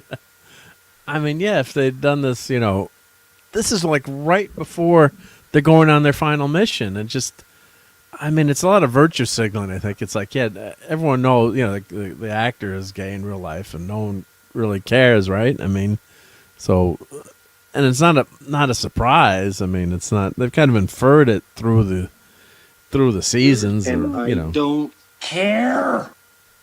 Yeah. No, being gay is not a plot point. Not anymore. Now, in the 80s, to be fair, it would have been a much unless bigger you're deal. talking like an after-school special where that's what it's all about. Like, you had gay characters, but they didn't really call attention to them. Not in the way they do now. Like, yeah. Even ones that were kind of stereotypical, it still was kind of like a wink, wink, nod, nod, nudge, nudge kind of thing. Up until you got a few films in the 90s, but yeah. Obviously, I guess the first openly gay character was Soap, or I guess they never said that on Soap. Right, they never like, said Billy Crystal never was really gay. Flat Right? out say it, right? He's considered the first openly gay character on. Well, okay, TV, but I they never watched said it, though, right? 2 the other night, and I was reminded, oh yeah, that one character is gay as hell, and you can tell. They don't say it. They never say anything, right? Yeah. But he clearly is. Like, everything he says is gay as fuck. Like, I get that's the joke. But at the same time, like, now he comes off pretty fucking normal for a gay guy. Honestly. You know the guy I'm talking about, right? Yeah. No, one and two? Yeah. They never explicitly say that he's gay. Yeah, the guy with Lord Bridges, his partner. Yeah. It's hysterical. Yeah, it's just fun. Yeah. I've been rewatching Three's Company. I'm up to season 4 now. That was part of the gimmick of that, right? Like, yeah. I mean, people so they say that. Jack Tripper is is gay so he can live with two women. Of course, the whole joke, today you'd be like, what? You can't room with, two women? Like people, that's the whole premise of the series would not work today. Places that have stipulations like that, but yeah, it was more common back then. Yeah. Yeah. Like, if you went to a religious school, probably would say, like in your contract, you couldn't, cohabitate or, just they had that in a lot of apartment buildings just to kind of, to prevent hanky-panky. Yeah. But, so the whole premise of Three's Company is Jack Tripper is pretending to be gay so he can live with Chrissy and Janet and Mr. Furley, Mr. Roper, that's the running joke. So all these gags of Mr. Roper making fun of Jack being gay and a chef, trying to prove he's not, the double entendre. And I'm surprised how much they mentioned being gay on the show, and I'm watching it again, Well, I wonder if is that the reason maybe why they switched over to Hooper or whatever? Because like once you got Don Knotts in there, his character could give a shit about Jack being gay. Or for my memory, it could be wrong. Yeah, his whole thing is he just wants to get laid. He just wants to be a swinger, right? Like that's what I recall. I could be wrong, but I haven't gotten to Mr. Furley yet. Well, they made the classic Mr. blunder. Furley, that's what I meant. Yeah, Mr. Furley, not Hooper. The Hooper. Yeah, where I got that from. I knew what you meant though. Yeah, well, Hooper was Hooperman another John Ritter show or Hooper from Stranger Things, but maybe you're right. I was listening to you talk before. Maybe that's where. Who knows? I don't know where I pulled that one from, but I knew what I meant. Yeah, I'm on the season now where they've announced they're selling the building, and what they did in Three's Company, the Ropers are so popular they thought they could have their own show. I was getting mixed up with Ropers, yeah. Yeah. So that they always wanted to spin off, right? And then they brought on Don Knotts, yeah. Then Don Knotts came on to watch the building, but the show didn't really. I don't think it did. Maybe it lasted 2 seasons or didn't. They were fun on the show, but it was the all didn't Jack together. have his own show after as well? I think it was Jack's Place when he had the restaurant. I think did they do a spinoff too of? I think there was a spinoff. Jack's Place. Let's see, Three's Company spinoffs. The Ropers featuring Stanley and Helen Roper, 2 seasons. Three's a Crowd starring John Ritter's character Jack Tripper with a new girlfriend. A 3rd spinoff, 3 Apartments never happened, I guess. Yep. Some of the Ropers but never materialized. Yep. So Three's a Crowd. Yeah, that was when Jack had his own restaurant. And how long did that last? Was that one season? It looks like 22 22 episodes, 1 season. Half of the Stranger Things episodes. Yep. So, but they always wanted to, spin off and keep things going as long as they could. But two's a crowd, Three's a crowd. Yeah. Mr. Furley was way cooler than the Ropers. Yeah. So, Mr. Furley with his filet mignon and escargots, when he's trying to helping Jack open the restaurant. But that show, my God, talk about toxic masculinity by Jack Tripper in that show. He's grabbing Janet and Chrissy all the time and kissing them. And, some of that stuff would not fly today. And let me tell you, Janet is, I think she gives Chrissy a run for the money and being Joyce DeWitt. She's very, very cute, too. They played up a, Chrissy is the quote-unquote dumb blonde. Christmas Snow is her real name. And but she's cute. But got some of the episodes and some of the setups they had. Yeah, based on a Brit comedy. All great American TV is based on British comedies. Like All in the Family. Yep. So getting back to Stranger Things. Yeah, it was just. You've probably seen some of the chatter on this episode, Tom. But basically, they're set off. They're going off, and then they've got this 5-minute monologue that allegedly took like 2 hours to film. So is it as bad as people are saying? No, it's not. It's just ridiculous that it's put into the episode, and I guess you could just fast forward through it. But and back then, people weren't as tolerant too. I don't know. It depends on how people. And Hail to Dorsipio says Mr. Furley was annoying as fuck. Yep. And RJ, Janet was a real looker in my opinion. Yeah, Janet was very cute. Yeah. Yeah, DeWitt is the only one of the main cast left. Yeah, You mean the gay didn't save the day? did not save the day. No, no. But yeah, it's just would you in the 80s? Would you come out to like 20 people at once? No. People weren't as tolerant back then. Yeah, it's a personal decision, obviously. No, but if the world was about to end, the last thing I would do is disappoint my friends and family by saying something like that. And it sounds bad, but back then that's exactly what would happen. And you wouldn't call everyone to the room. Like, let's stop all our plans here. I got a big announcement to make. And it's just totally inappropriate timing. And to do that to all those, like this huge room of people all at once. It's such a personal thing. So, yeah, I just, I didn't get it. It just, and today's audiences really don't care. So, like, if you had done this in the 80s, that would have been a big, a big deal. But they wouldn't have done it at that point in the show, though, either. They would have picked a different point. Yeah, that made no sense. And her character is very annoying. Linnea, 11's sister. Just an annoying freaking character. And then this was the other crazy thing. So they're getting, like a Demogorgon's about to munch on him, and Mom, who's like basically mostly dead, almost all dead, is in the hospital bed, and they tell her, she can't talk, she can barely stay awake. They're trying to ask, if they know what happened to Holly, and the Demogorgon. That scene was really freaking scary. The Demogorgon takes Holly to the underworld, or the upside down. So that, like, the action scenes are good, but then the kids are hiding in the washing where all the washing machines are in the basement, and she takes she's able to carry an oxygen tank down, put them in the dryer, set the dryer to go off. The Demogorgon doesn't notice it, and then the oxygen tank blows up and kills 3 Demogorgons right there.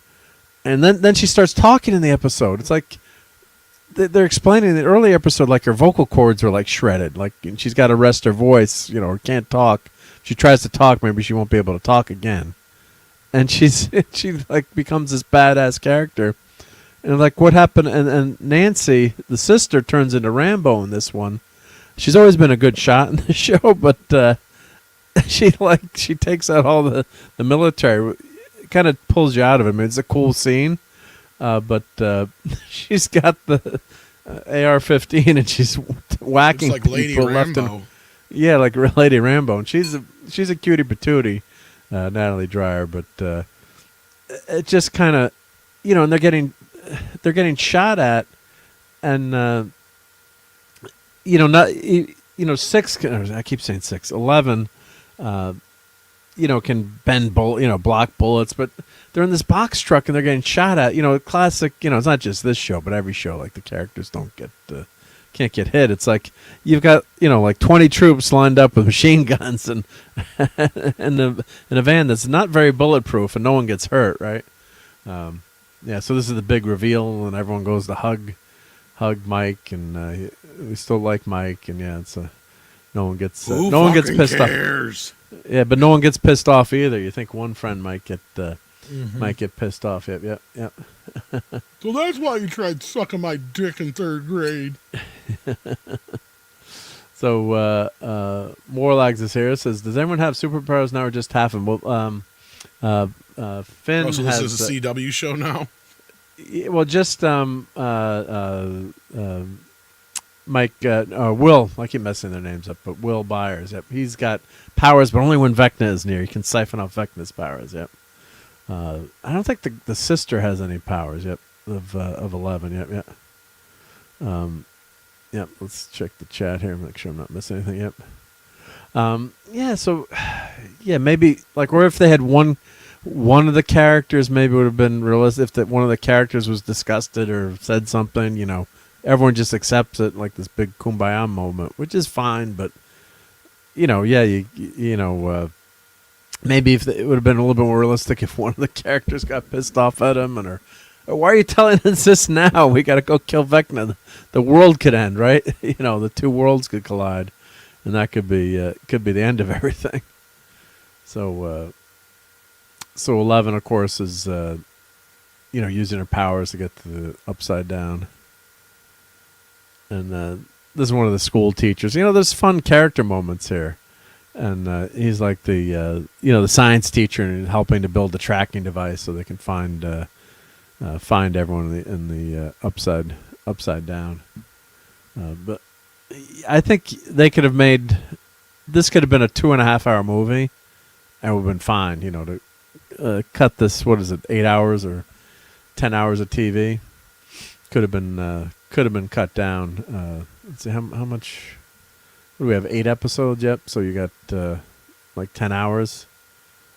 It's just way too much characters, sitting around doing nothing, and then you've got these fun scenes thrown in there, and just takes way too long. That's just what happens with modern TV now too. That's the problem. But and the ratings, I guess, were not that good for this chapter 7, the bridge. And the other thing they did too, they explained, you like it when it's all this magic stuff, but they changed it so like the upside down is actually created by a scientist, and there's a bridge, and it's actually a wormhole between two worlds, and the evil world has all the demogorgons and the mind flayers, and they don't explain it's like Peacemaker. Yeah, so there's like another world, but they didn't leave it as just like this mysterious, magical, dimension. They kind of try to explain it with science, and by explaining it with science, I think they kind of screw it up, because you don't want to know all these answers, right? Sometimes explaining these things, takes away some of the mystique. So, and hail to David Jones here. Welcome to Sunday Night Geekery. So, it was just way too drawn out. It's not bad per se, and a lot of people, people are going crazy over that scene, but it's really like it's a 5-minute scene that Will is. It sounds like it was ripped off from It, though. Very close to It, yeah, very close to It. Because I'm saying this because I don't think it's this way in the book. Because if I remember in the book, all the kids sleep with Beverly, but in the It miniseries, they have Eddie Spaghetti, the little nerdy kid. Yeah. When he grows up, he says, and this is basically his way of saying I'm gay without saying I'm gay. He goes, I've never been with anybody because I never loved anybody but you guys. Okay. And you can tell throughout the entire thing that it's basically because he lives with his mother still. And I think in the book he is pretty much gay, but he's just in denial. Just won't say it, yeah. Yeah, but I mean, again, that it's different. Again, it's been 30, 40 years since I read the book. But I just remember that being an aspect of It where it kind of stops the story almost, but it's done differently to where it's saying it without saying it, but also saying I love you guys. At least it makes more sense, right? In that aspect. But everything you keep explaining to me is I've seen this already. It was called It. It's called It. Yeah, that's very similar to It, and I've only watched it once because it scared the shit out of me, and I haven't watched the new one. Although I hear Welcome to Derry is it Derry or Barry is very well done, but the creepy clown aliens really scare the fuck out of me. So I may want to go back and watch it. Have you watched the Welcome to Derry, or is it Derry? I watched or Barry? part of it, and it's more the I'm same. I'm not a fan of the new version of It, so that's just my personal thing. You like the I like the Tim Curry. Tim Curry. I almost said Tim Robbins. He had Tim Curry with the God. He's phenomenal, and he didn't have all the CGI and makeup. Scary. Exactly, and that's what I love. What he says in that. There's this documentary about the making of it, and they ask him about the new one. He goes, "I did all of that without CGI." Yeah, he's phenomenal. That's part of the reason it's so damn scary. And John Ritter's in that as an adult. Yeah, he's as the adult, one of the kids. The whole cast of adults was basically TV stars. Yeah. Yeah. So, but really, that original TV miniseries was just phenomenal. Yeah. And David Jones is going to AMC to see the final episode. Yeah, I hear it's sold out. Yep. And E. Clay saying that's not how wormholes work. Well, that's how they. Come on, E. Clay. Stranger Things said this is how wormholes work, so you've got to believe everything you see streaming on Netflix. So, but yeah, they try to, they have all the scientific mumbo jumbo, and it kind of pulls you out of it in a way too. I just like the magic. Look, just leave it as magic. You know, Hey, when it was Clay, that is it first just me, season. or I've not seen you around in a while. Maybe it's just me. I think Clay was he here last week? I can't remember, but I mean, I just haven't seen him on yeah. our streams. I mean, but yeah. yeah. So you can tell they didn't have a plan and just made it up as they went along. Very much like Game of Thrones at the end. Well, it's tough to stick the landing, right? You know, That's it's what like I keep hearing the comparison though, which is not good, Yeah, right? Because it's- Game of Thrones is notoriously up there as one of the worst oh, endings in history. So like, yeah. I mean, it's not there yet. We'll have to see what happens with the last episode. But it's Game of Thrones basically just shat the bed Well, just because Game of Thrones kind of slowly fall apart in the last 4 or 5 episodes or whatever it was from my memory too. Yeah, because you had this big build up for the Night King or the Winter King. What was the Frozen dude? You know, Mr. I don't Frost remember, but Miser. I know what you're talking about. The Frost. Yeah, King or the whatever, Winter yeah. King, right? Yeah. Yeah. So you had this big, huge build up with Jon Snow, and you wanted to see it, you know, like a lightsaber duel between those two guys. And his, sister comes in and like swings in out of nowhere with the dagger and stabs the Winter King or the Frost King in the back. Like, you don't know how she got there. Like, it made zero sense, and like all of a sudden he's dead, and you never got the build up.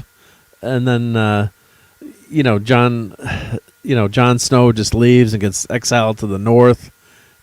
So like your favorite characters get screwed over, and the Mother of Dragons goes, is evil, turns evil, and it's just a clusterfuck way to end a series, just really terrible. So now, they undid everything. Yep. So we'll see what Stranger Things is like. Doctor Who famously, totally redid the. So Doctor Who is the Doctor is not a Time Lord. They've stolen power of regeneration from this poor kid that came from another universe, and they experimented on her. It's like they changed the whole basis of the show. Yep. Oh, and E. Clay says, "Good to see you, Tom. Been busy lately, so probably just lurking in the chat. Cuckoo. In your chin, in the Just chat. making sure yeah. I didn't upset you and drive you off. Yeah, we don't want to ever drive anyone off. Yep. Yeah, I like them trying to explain the science needs the Pee-wee's Big Adventure treatment. What's the significance? I don't know. Says Phantom. Yeah. It's funny. I So- just watched that earlier today. Pee-wee's Big Adventure. Yeah. That's a great movie. It is a really fun movie. I haven't seen that in years, but good stuff. Criterion just put out the 4K. They did. Yeah, okay. Good stuff. Looked pretty good good. stuff. Look good. Yep. It didn't screw it up. Because sometimes I do these 4K up conversions and they fuck everything up, right? No, actually, I got to admit, this one looked pretty good despite hearing rumors that, Criterion has been using AI as of late. It looked Yep. pretty good to me, so. Oh, good. That's good to hear. Yep. Very good. Yep. Plenty yep, of yep. natural grain and all that business. So.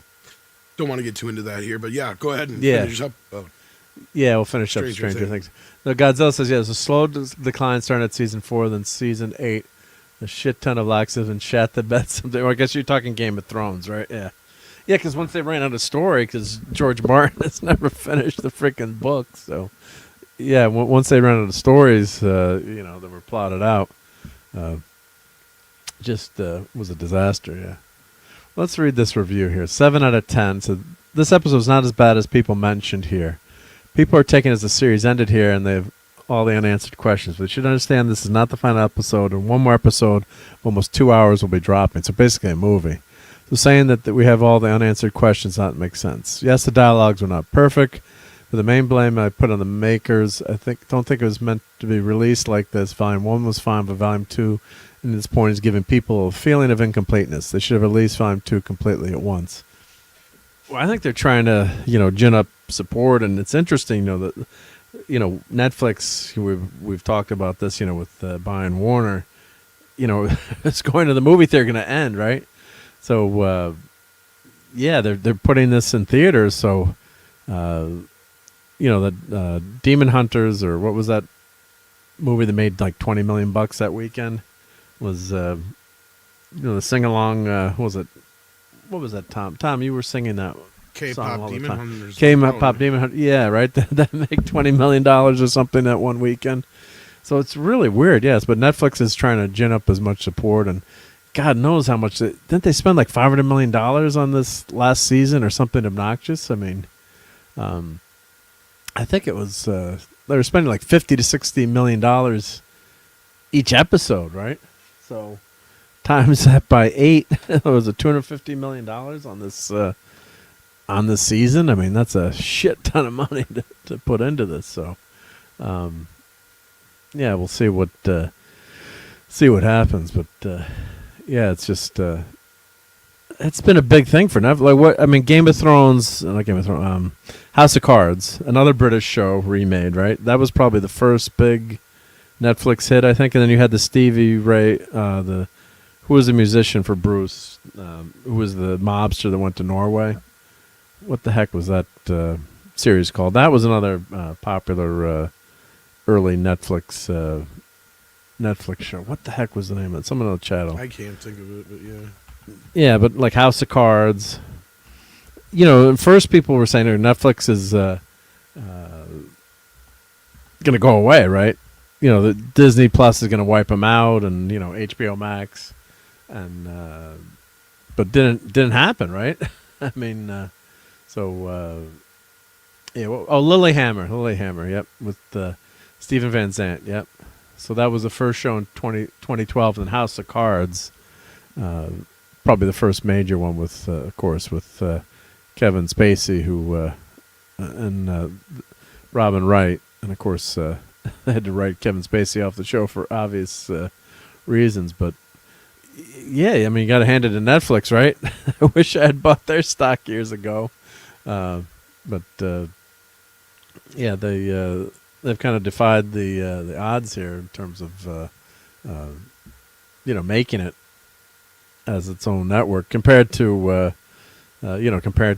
Disney Plus, and I guess probably HBO Max would probably have been considered the most popular streaming or up there with Netflix. I'm thinking too in terms of shows, and The Sopranos and House of Dragons, and must see 6 Feet Under. Must see TV, even though that was NBC, right? Wasn't it? NBC must see TV. Yeah, Little Steven. Yeah, I mean, I guess honestly, it depends on how you look at the list, right? I mean, YouTube is number one. Then you got as far as most watched or most people watching it once or however you look at it. Then Netflix. Then it depends. There's the debate on if it's Disney Plus, or actually no, Amazon Prime is next. Then it's a debate on whether or not it's Disney Plus or HBO Max. Okay. Because they're so close in the running. And then some people will argue, well, that doesn't matter because you're counting Hulu in now with Disney Plus. So it's what's happening with that? Is Hulu going to disappear then? No, at least not right away. It's still technically there, but it's part of Disney Plus, basically. And then after that, you got like the rest of them, which are, barely registering between Peacock and Paramount Plus is probably doing the last best of the good, and then you got like Peacock and the rest that are just like the bottom of the barrel. Yeah, Paramount Plus. That's the Tyler Sheridan shows, like. Yeah, that's basically like the middle road. Yeah. They got a few million, maybe dozen million less subscribers than like HBO Max and Disney Plus, maybe a little more, but like they're making some ground, I guess. It's again, it all depends on where you look and whose numbers you go by and what you want to believe, I guess, because a lot of people will try to argue that HBO Max is the number 2 streamer, but I'm like, is it? I mean, it's pretty close, prestige wise, I would have said that, but yeah, lately, what's been a big HBO hit? I mean, the it's not Last just of that, Us. It's just what people are like. HBO Max is expensive. Yeah, to subscribe to, yeah. Compared to Disney Plus and a few of the other ones. So, I mean, I'm not going to say I don't disbelieve the numbers that are there for Disney Plus, regardless of the Hulu factor, just because Disney Plus is that much cheaper. But it's going up. They're all going up, and they're all going to go up some more. And I predicted the next step when they can't get you to, because they're going to, the thing is most people do now is they'll watch some for a bit, and then they'll switch off and then go to another thing, right? Like, so they'll start with Netflix, Yeah. And then they'll switch to, they'll always have like Amazon Prime or Netflix. Then they'll switch on and off between Disney Plus and HBO Max and all the other ones every other month or whatever. Cycle what you watch, or you can binge watch, your show, Basically, right? yeah. But I think they're going to stop that. I think they're going to try and get people signed into contracts just like cable. Oh, where you couldn't do a la carte, like you can't just cancel on a whim anymore? Or how would they stop you from doing it? Oh, like you got to sign up for the year. Sign in for a year, and then like if you try to get out of it, you're going to get penalized. Well, there's going to be probably a class action lawsuit or Congress. What are they going to do? It's just like what cable used to do to us. Yeah, and cable. Yeah, you had the year. There was no other pay the $200 to get out of it for the year or whatever. Well, there's no other game in town either, right? With cable, right? You had no choice, right? You just had one. Typically, you had one provider. Like at my area was Cablevision or Optimum, and New York area. And that was it. So you either pay us or you watch over the antenna, right? That was it. Yeah. And I think that's what this is going to come to, because there's going to be no other way to get rid of this churn. And I mean, I was just reading an article here about how they're talking about this is the first year ever that streaming has turned a profit, but there's a lot of caveats to that, right? Yeah. Because they're still even questioning on whether or not, or exactly how they profit. Right? Yeah. Like I've been saying it for years that basically these streaming services are nothing but underwear gnomes. For those who are not familiar with the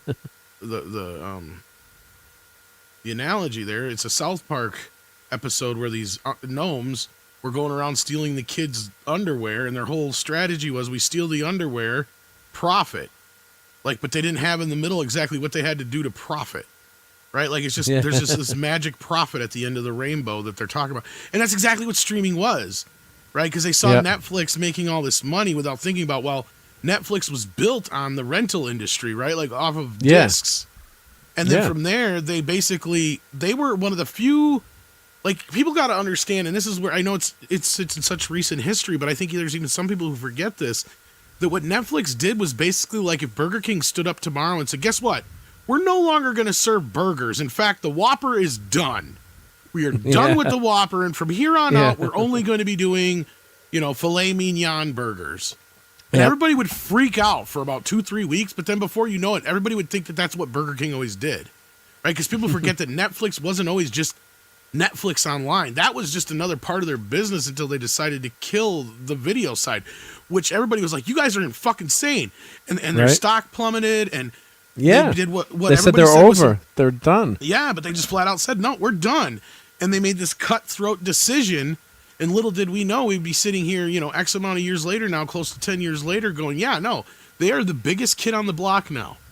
When it comes to anything in Hollywood, regardless, even if they are technically not a studio, as they keep pointing out to people, they're still numero uno. And everybody bows to them. And everything that they do matters. They are the new Disney. They are the new Warner Brothers, where I don't want them to buy Warner Brothers and Disney because there's no more competition. And we're at one of the worst places ever for Hollywood. Like, I don't think you're old enough to obviously remember this because you're not that old, but like there was the time at the end of the 60s leading into the 70s where Hollywood was in such bad shape, they were just going to sell all the IP and stuff off to television, right? They're going to sell all the back catalog off to television. They were just going to shut the studios down, sell whatever, assets they had as far as like stages and everything like that if television wanted them. Otherwise, they'd be sold off for whatever. Like Paramount, Warner Brothers, all of them were going to shutter their doors and be done if it wasn't for a few movies happening that changed everything, right? Because television had come in and just taken over the industry so hard that nobody was going to see the movies anymore, and they were just staying at home and watching television. It wasn't. That's why they came out with widescreen was in response to but TV. We're already a couple years into that. What it took was it took Easy Rider, it took Rosemary's Baby, it took Godfather, it took The Exorcist, it took Love Story, it took a handful of movies that were so different. And The Exorcist was a big one of that. They were so different than anything we had seen before. You couldn't show them on TV, too. Exactly. I mean, you had to go see them in theaters. Right? And this was a big deal. Like, I've been listening to William Friedkin's book, the guy who directed, The French Connection and The Exorcist. And stuff like that. And he talked about how back in the 1970, whatever, 1 or 2 or whatever year it was that the Exorcist came out, till like 1975 or 6 when he finally made Sorcerer, because he had not made a movie in 5 years. You want to know why? Because The Exorcist played in theaters for so long, he didn't have to do shit. Yeah, movies should stay in the movie theater. It played like for Star 6 Wars was there years for in the theater. Like Star people Wars forget was that was there. the biggest movie of that time. Yeah, yeah. Star Wars was in for over a year, and basically and Star Wars is what came in and knocked it out. Like basically Yeah. is what happened. Yeah, But and Chato, Godfather Paul, 2 came along and some other stuff. But yeah, Paul Chato was talking about that too the other day in one of his shorts. About how many more movies there are now these days too. There's like way too many movies. So yes, we're That's being a- bombarded because of streaming, straight to streaming. What took over straight to video type stuff, the stuff that's still made for cable. But I mean, even when we were talking about that era that I was just talking about, like when Gulf and Western came in and bought Paramount, and Yeah. Seagram's came in, and all these other companies that came in and bought up all the studios. There was 8 studios then. 8. Yep. We're down to what, 4 now, technically, if that. Well, Depending yeah. on Well, how you want to count it. Well, yeah. Well, of course, if Warner Discovery gets sold, right, that'll merge with Netflix. Right, so I guess we're if that technically goes 5 through. or 6 now, but yeah, still. Yeah, but Disney scooped up Fox, right? So Yep. Fox got eaten by Disney, and you've got Paramount is left, and you've got MB. Who else? Universal, That's Universal. right? Universal, right? Yeah. So who else is there? Right? Warner yeah, Brothers and Warner Lionsgate and Sony. So there's 6 studios Sony, left. yeah. Yeah. And who Miramax? That was that was Well, always it's a technically substitute, under Paramount now, but it's Paramount, started under right? Disney, I believe. But yeah, right? But yeah, it's a small. it's small just a studio. name. It's just an IP. Name, It's right. just their shit that they own. I don't think they're gonna. They don't. Yeah. Other than Scream movies, they don't really do anything. So like, yeah, Yeah, it was just and that's Dimension side of it, but still, it's the same company. yeah. But even those were like mini majors, right? Like even New Line Cinema, that was a mini major on its way to a major, got soaked up by Warner Brothers. So it's Yeah, like, they just you get bought. They get bought out. Yeah. So, yeah. So if you look at this list here, the top U.S. streaming services Yep. worldwide. Yeah. So that's So pretty Netflix. close. See? Yeah. So Netflix, and we thought Netflix was, for a while there. You thought Netflix was going to go under. That was the crazy thing about that. When the stock tanked, and because I used to get for the a half a DVDs. minute, yeah. I used to get the DVDs from Netflix, and it was only just a few years ago that they stopped the DVDs. I remember at the end they were just saying, "We'll just send you DVDs; you can keep them." You know, I think at the end, right, as a sub. And what would always happen too, I'd always forget to send the damn DVD back. Like, oh shit, had DVDs this month, or you'd keep it for too long, because you're paying the And monthly they just fee. charge you for them, yeah. Well, you get charged your monthly fee, and I'm like, oh, I didn't really watch that many movies this month, and it's on. I thought you after know. a certain amount of time they just charged you for it. I thought. Well, yeah, if you kept it, but I'm saying, like I've had that movie for a couple of months, and you just spent $30. I'm like, I could have bought the one movie that I kept for $30, or whatever. You were the ideal customer for them. Yeah, if you forgot, I think, or was it $7 a month? Well, I think it started pretty cheap, wasn't it? Like $7 a month or something, or Yeah, when it first started, or 9. right? But yeah, that was what they wanted. Believe it or not, they didn't want you to send it back. Yep, They wanted you to keep the goddamn same movie for the longest time, because then that was less mail back and forth. Yeah. and you paid for it. Yep. The ones they didn't like were like me, where I'd sit there and get a bunch, copy them, and this. and send it back. Yeah, and I'd have in a month I'd have 20 movies. Yeah. Was there a plan where you could have more than one a month? I think they probably did. Oh God, right? yeah. I was at the highest plan for a while there, where you could get 3 out at a time. I think it was. Okay, yeah, yep, makes sense. Yep. Bridget Bardot passed away. Thank you for Yeah, I saw mentioning that. it. But yeah, it wasn't even like a limit. You could just, as long as you had 3 out, as long as you send them back, they would keep sending them to you. Yes, you'd cycle. I know them. at first, I think you're right. Or there was lower level tiers where you could only get one a month or whatever. But Yeah.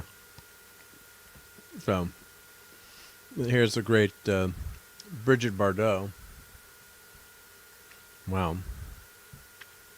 she was gorgeous. God, she would have stopped a lot of people in their tracks. Yep. So consummate French sex symbol. And she became an animal rights activist, and had some controversial statements later years. But wow, all-time gorgeous. Yep, beauty, and I think she was age 15. I was listening to her bio. Age 15, she was the most popular model in France. Of course, times have changed since then, but yeah, just she took the world by storm. What was her most famous movie? Probably, let's see. I was gonna say I don't really remember her much for movies. I remember her more for her just being. Yeah, but no, she was in a. What was that first movie she was that was a breakthrough? In terms of sexual freedom and being a woman who I'm could do trying what to you. remember offhand. Yeah, I'm God trying to created say woman. They're saying in the chat. Yeah, God. Thank you. Yep. Well, let me catch up to the chat here. Yep. Let's see. Where was that? Let's see here. Let's see. Studio albums or filmography. Here we go. Crazy for Love. Marina, the girl in the bikini. Long teeth. Yep. So, was she in any really famous movies? Let's see, that we would have known.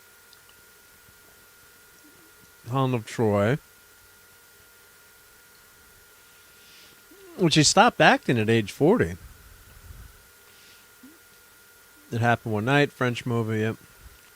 Let's see. Quite a few movies here, yep. But Don Juan was her last movie, yep.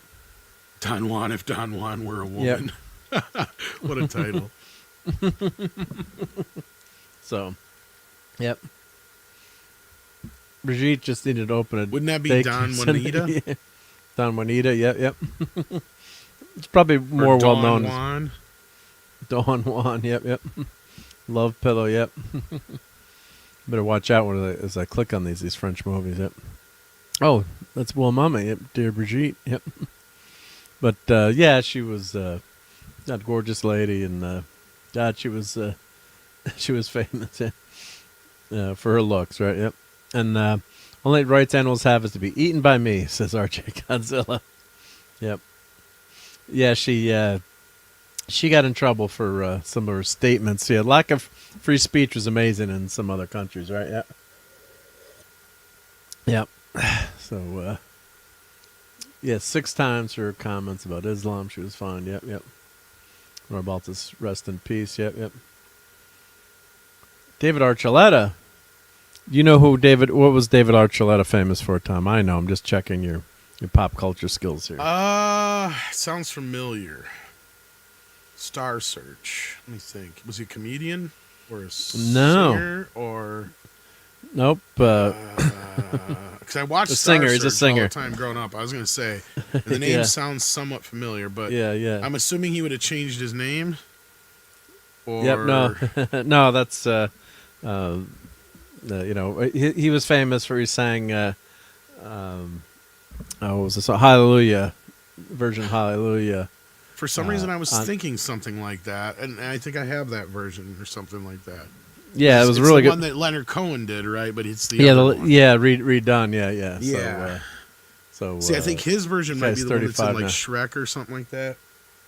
One of those. Yeah. So, but his version was just really great. But then he went down as the season went. Then that was his high point on American Idol, and then he kind of went downhill from it. Very good, talented singer, but wow, 35. Yep.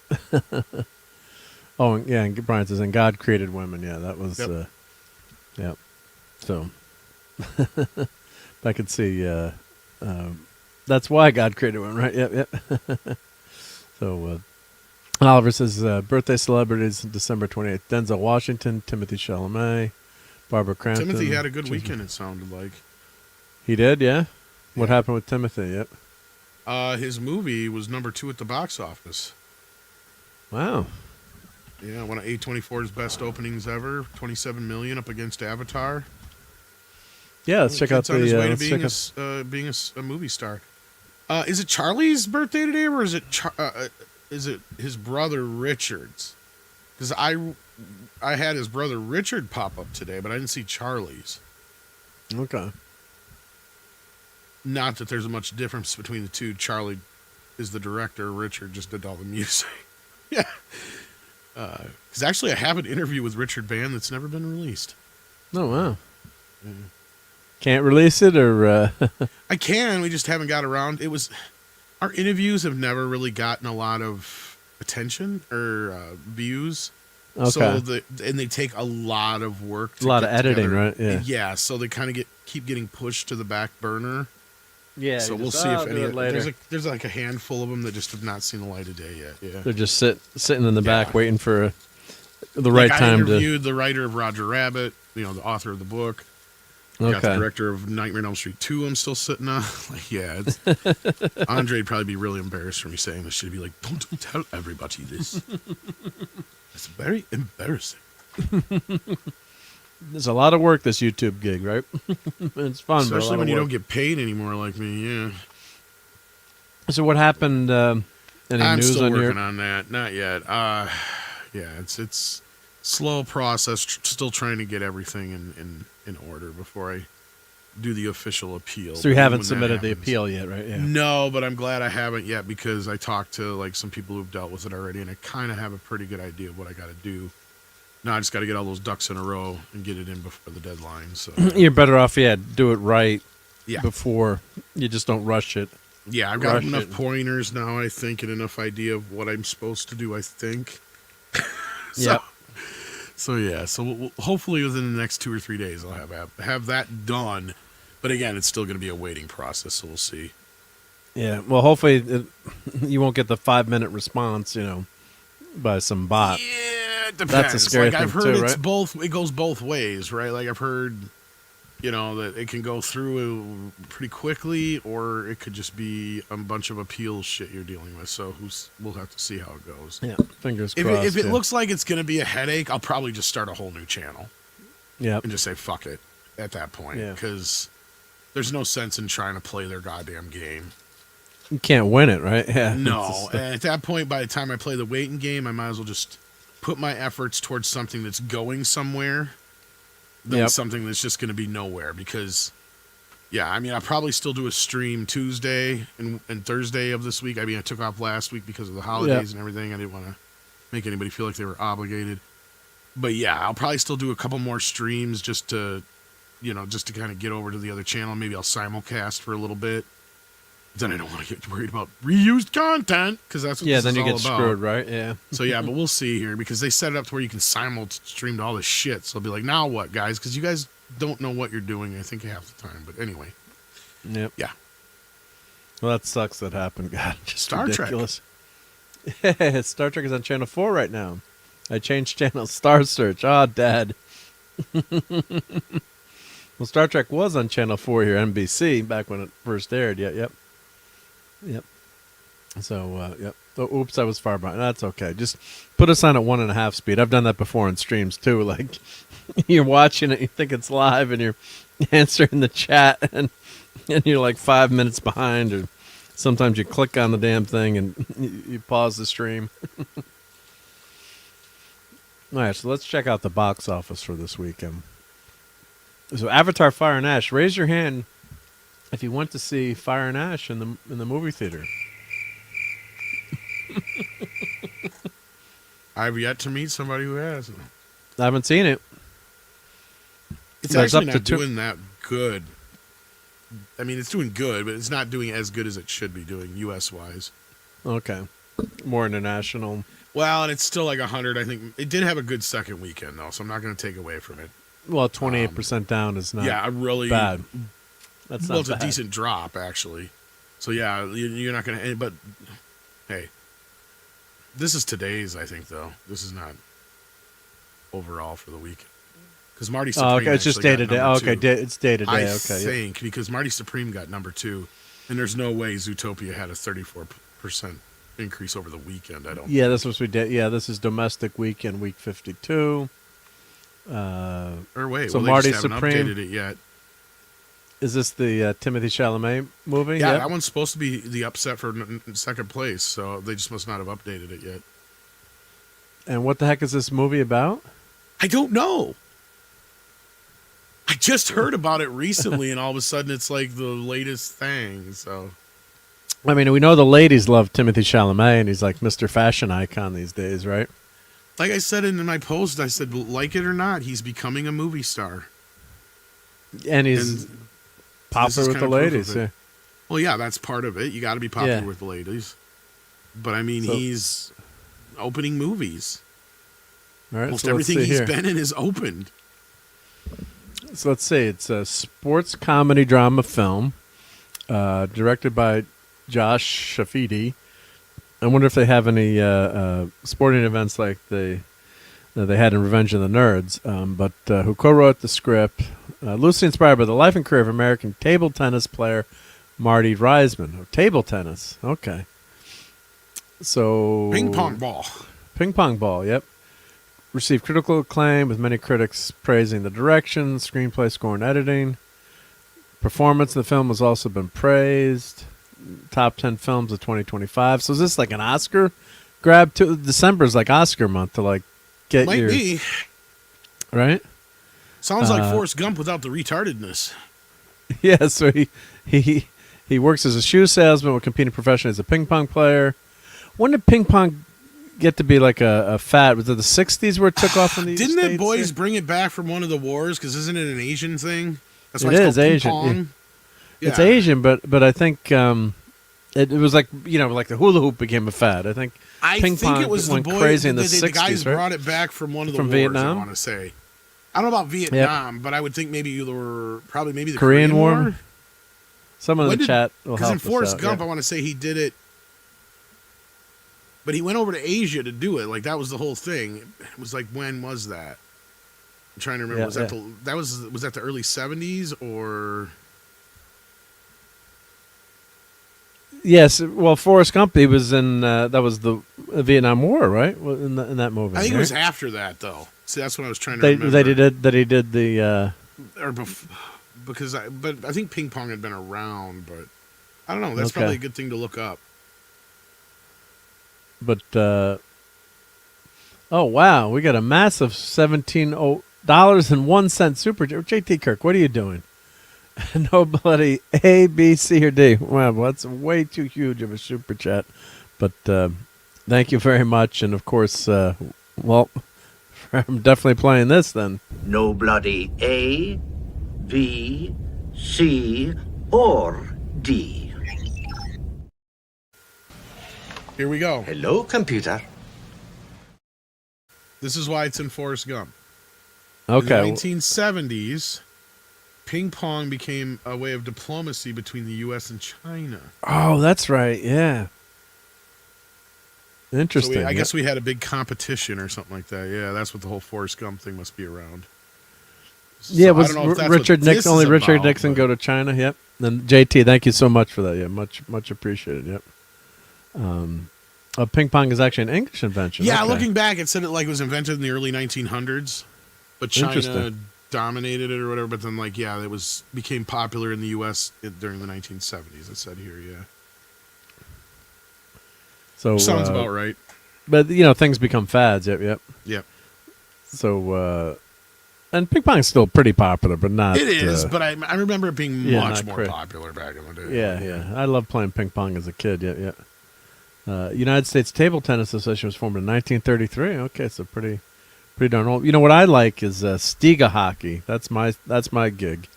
The tabletop hockey. Oh, when 70s Rock fan was here, I should have told them. I was going to show them the picture of my new. They break after a while, but I'm pretty damn good at that game. So I played many hours of tabletop hockey.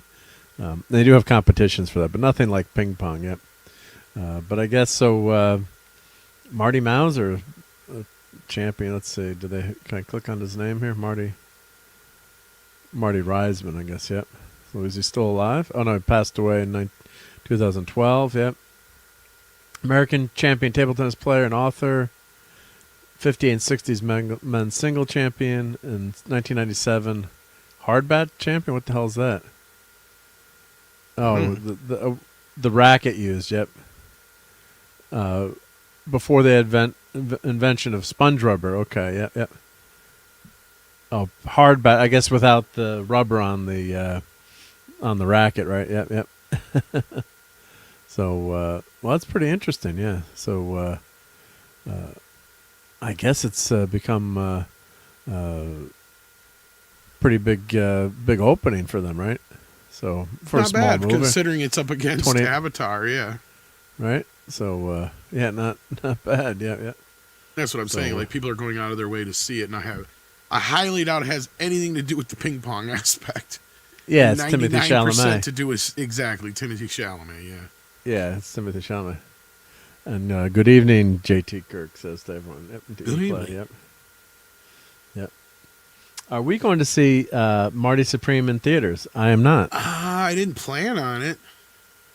Definitely not. And honestly, there's not a whole lot in theaters right now I wish to see. But yeah, I mean, that's the other thing. Like streaming, right? If I heard this movie was really good in the 80s, back in high school, right, maybe it would have been a date night movie because it's got the Chalamet in it, and your date would want to, see Timothy and Chalamet. Yeah, hopefully that she'd settle for you and not, not. I can't have Timothy settle. Ooh, that Timothy Chalamet got me all worked up. Mark, I'm gonna jump in the back seat with you right now. That's why I had a pickup truck. But right. Anywho, or the bed of the pickup truck. That's even better. Yeah. So, and Zootopia 2. So how much did it make? 30 million. Yeah, not bad. Yeah, they haven't updated this, I don't think, yet, because Marty Supreme did 27 million. Okay, 27. Yep. Yeah. So Avatar is up to 542 worldwide, international. 760 worldwide. Yeah, that seems awfully high. Something seems off. I think their numbers are all fucked up. But I guess they like the purple aliens abroad. I guess I'm wrong. Maybe. Yeah. Did it really do another 200 million internet? I think they fucked up again and added the thing again wrong. They do this sometime over there. Because last it only had done 300 some internationally, and it was only like 170 some domestically, and now 217 looks like the right number domestically, but I'm not so sure about that international number. I could be wrong, but it's always done very well internationally. Avatar, that's right? true. That it could be right, but you'd think they'd be talking more about this already, because that's another $200+ million it added onto its fucking box office. That's pretty huge. Yeah, maybe I'm wrong. Let's see worldwide. For they don't let you do worldwide by month. Oh no, it's all time or the week, month, year. I mean, yeah, they don't let you do it by. It would be nice if you could do worldwide by month. Yep. But let's see where it falls into for 2025. Got a little ways to go yet, but it's the number 6 movie. Yeah, it's getting there already. So I mean, I guess so. I guess that looks like it's right. Maybe that is the right numbers. But God, it's such a lot of it is international. Yeah, but kind of like F1, right? Opposite. Yeah, I was gonna say it's like F1. It's almost the opposite of Superman again. Yeah. Right. So you look at Nenza 2, the animated Asian film. Niza, thank you, Niza. $2 billion, but 23,000 domestic. So it's like and what U.S. company's getting any of that? Nothing. Yeah, they get nothing in. But look at animated, live action animated video game. That is pretty bad if the biggest movie of the year is not a U.S. film. I wonder how many times that's happened in history. I mean, that's and this is a sequel too. Yeah, so I didn't watch the first one. I haven't seen this one, but that's a massive box office. Yeah, $2 billion. Yeah, so Zootopia 2 is kicking ass, right? So, but of course the domestic. So if you look at, let's see, go by that domestic. That one's playing a little bit better domestically, but not as good as it probably should be. But yeah, so Minecraft number 1 domestic, Lilo and Stitch, 423. And Superman's the number 3 movie domestic. You know, everyone's saying maybe Superman didn't make money because of the budget, but it's the number 3 movie. As far as according to a few people now, it has. So, a few people, right? But I mean, and Jurassic World, I think that was a big surprise that movie came in as high as it did domestic. I think they budgeted it correctly. Like, that's the one franchise where they're looking at it with the broad perspective of, yes, this is a downward slope from here, as long as we keep spending a little bit less or keep it below this threshold, then we're fine. Because this one was like the cheapest of the last few. And overall, I've said it before, it's kind of weird because it's a really bad Jurassic Park movie, but it's not a bad movie. Yeah, it's entertaining. It's got Scarlett Johansson in it, so she's always fun to watch. Yeah, there's some really cookie cutter stupid shit in it. Yeah, but there's a lot of moments that are just like this is a fun action flick, kind of like we're going down the, like an Indiana Jonesy kind of thing. But it doesn't really feel Jurassic-y enough. Like, and I guess this is just a rumor I heard that the studio, for some reason, and maybe it's because there's a separation between Jurassic World and Jurassic Park as far as the IP. There could be. I haven't looked deep enough into it, and this is kind of my domain, so I should know, but I don't. But I guess they were told to take out all the Jurassic Park references. And I guess it was like a big deal for them, like that they had that Jurassic Park shirt in the Jurassic World movie. Like they let him get away with that, but it was. Is it like a rights issue, or is it? I'm starting to think so. I think there's a separate deal. And the other thing that's funny is because Kathleen Kennedy is not associated, as far as I know, with the Jurassic World films, but she was heavily with the Jurassic Park films. Yeah, was working with Spielberg. So I'm thinking it's a whole different, separate entity kind of thing, like the whole Star Trek 09 deal, where like a 25% different kind of thing.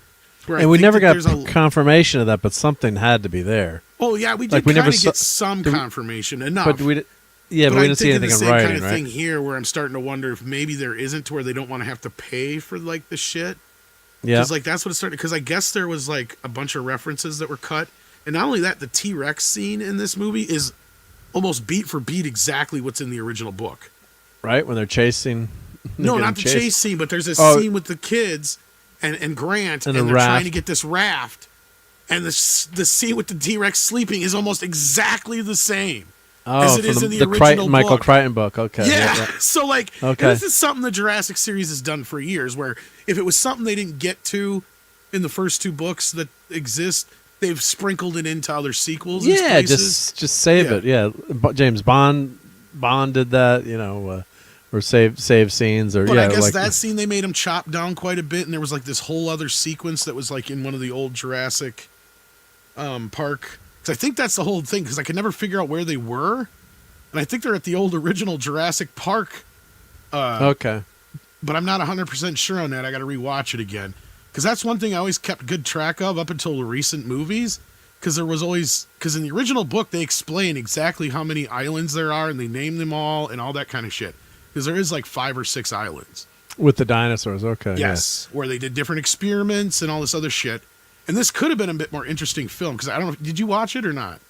Yeah, I liked it. Okay, yeah, so you've seen it, so you know what I'm talking about. So like, so this is supposedly, from my understanding, this is where the island of misfit dinosaurs, right? Like, all the mutant dinosaurs. Yeah. Yeah, but the funny thing is the 3 dinosaurs they're after are actual dinosaurs, so it makes no sense. Like, why are you going here? So this is not the Jurassic Park island, but I guess at some point they wound up somewhere with something to do with Jurassic Park, and that part all got chopped out or something like that. So I don't know, but this was just a rumor I'd heard. But it didn't seem to affect the other films so much.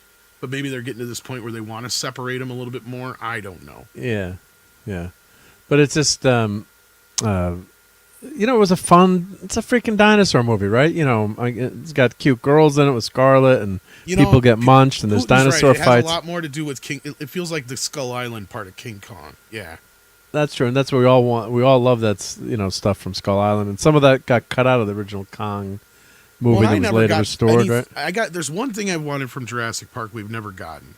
Or I should say 2 things we've never gotten. One, I've always wanted people in the park when the dinosaurs attack. The only time we got it was in Jurassic World. It was girl gets 10 minutes. The girl got eaten by the Allosaurus, or the big. That was kind of gruesome, right? Yeah, but other than that, it didn't last long. And then the other one I wanted, because I always loved the scene in Lost World where the T-Rex is just barreling down the street in San Francisco. Like, they keep calling this Jurassic World. When are we actually going to get dinosaurs all over the world? In the world, right? Yeah. And then, for the last 2 movies, they've kind of played with that a little bit, but they've also kind of made it out to where, like, this is the reason why they're not such a part of our normal world. I'm like, oh, that's a lame-ass excuse. Well, they just kept him on the island, right? Yep. Kind Oh, of. Don- Well, like in this version, if you remember, the reason they say that all the dinosaurs migrated to the fucking equator because that's the only place where the oxygen is dense enough for them. Yeah, it was warm enough too, right? Yeah, yeah. And Donnie, you were in like, that's Christmas convenient. in Hawaii. Well, that was very cool, Donnie. Well, that must be Christmas in nice. Hawaii. Melikilikimaka is a thing to say. Yeah, and watch out. I always remember the Brady Bunch in Hawaii. Watch out for the curses there, right? Hope you didn't have any spiders crawling in your bed. Don't pick up the tiki. Don't pick up the tiki, right? Yeah, yeah.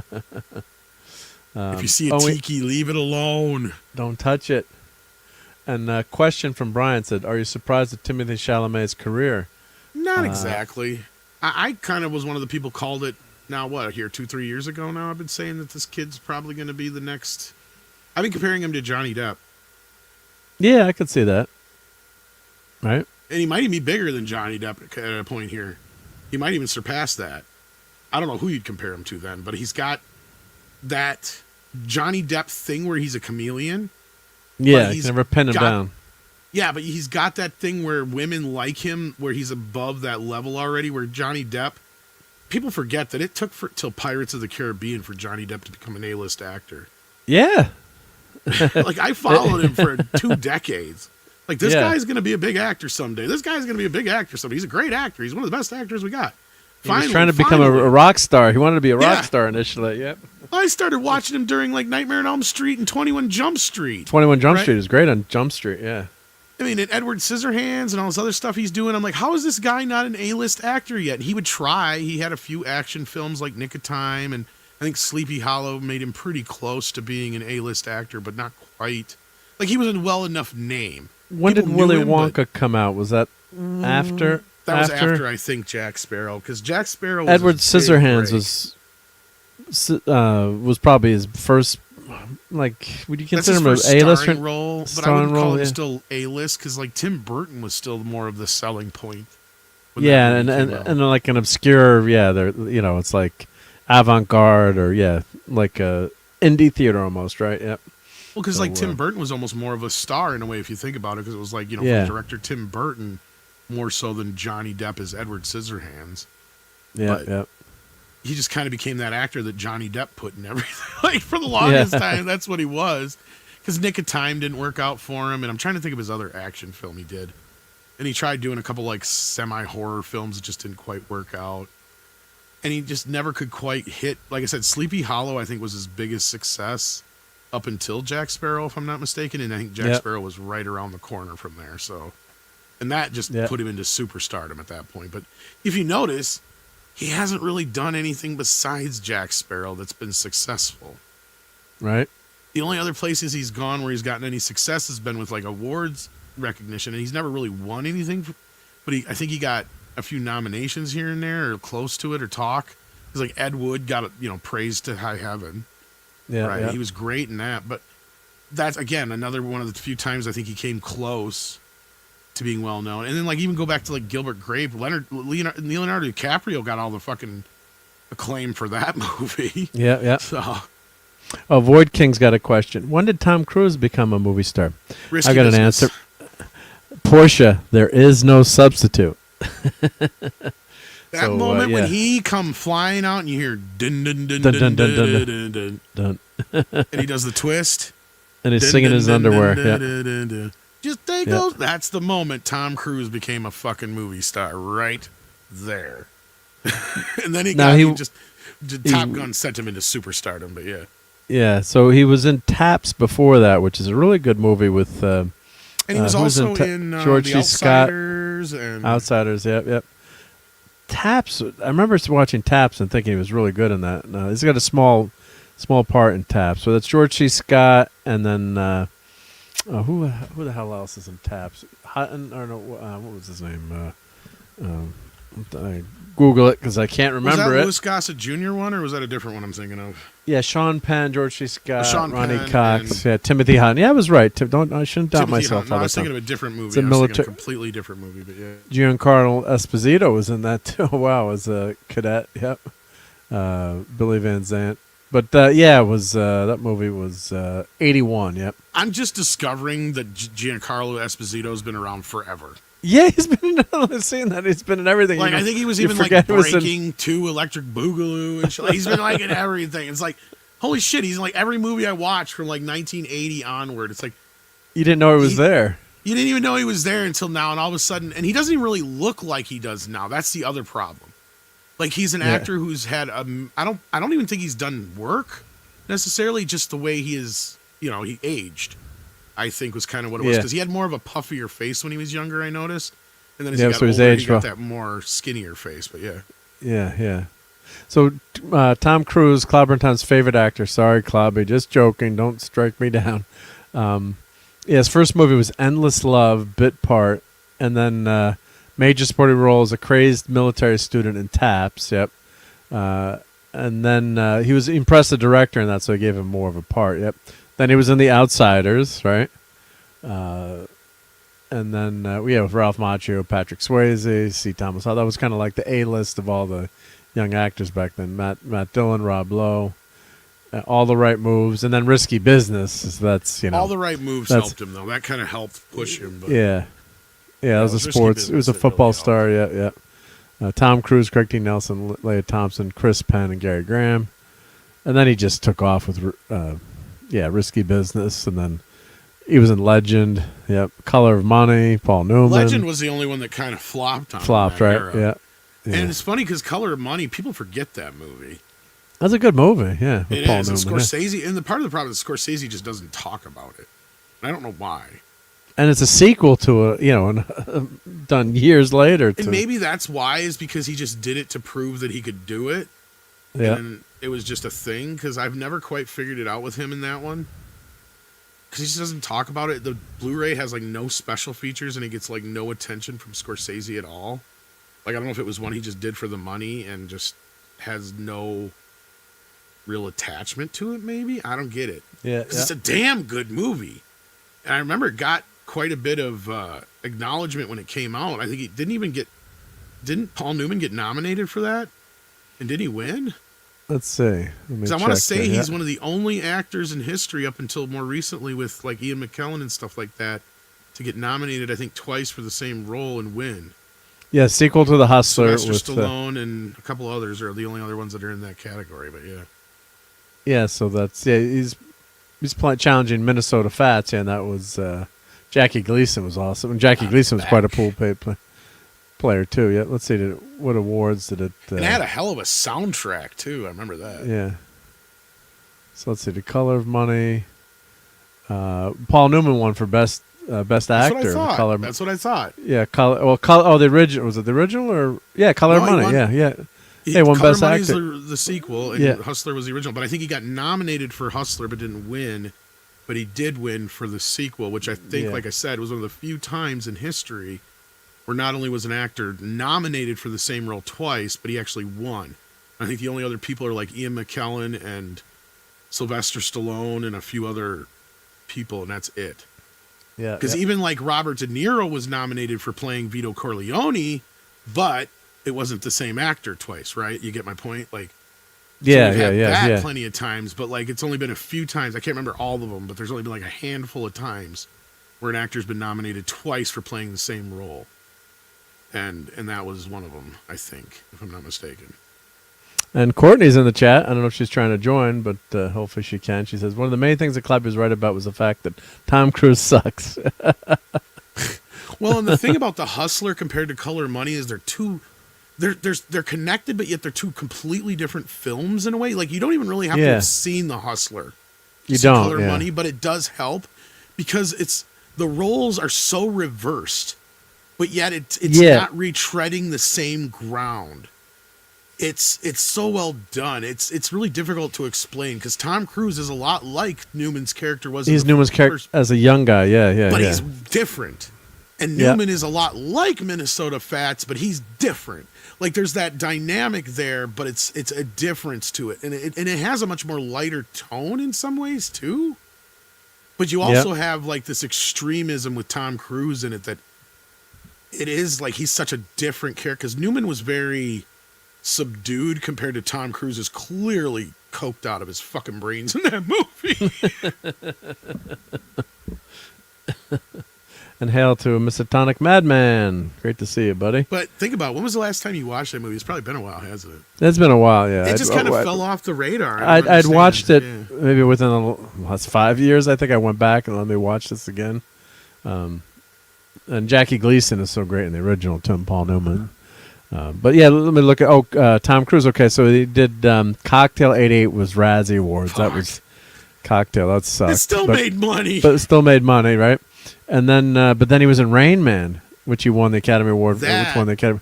Rain Man really elevated his career. That was my Tom Cruise movie because I did not like Tom Cruise for the longest time, but that was one of the only ones I would watch.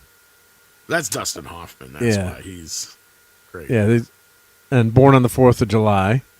I've only watched that movie once. That's a fantastic movie. But so was supposed effing to be in that. Yeah. Oh, he was, yeah. Yeah, Francis Ford Coppola was going to direct it, and Al Pacino was supposed to be in it for the longest time. Yeah. I went to see that in the movie theater. I'm not watching this fucking depressing movie, but not to say it wasn't a good movie. It's a good movie, but yeah, it's one of those movies you don't want to watch. So heavy. Yeah, you don't want to revisit. It's like, he's very good. That just something. I can picture Pacino. It's like watching Schindler's List. I'm in a fucking wheelchair. Get me out of here. Get me out of the wheelchair. Hoo-ah. Yeah. Michael Cimino was supposed to direct it, huh? Interesting.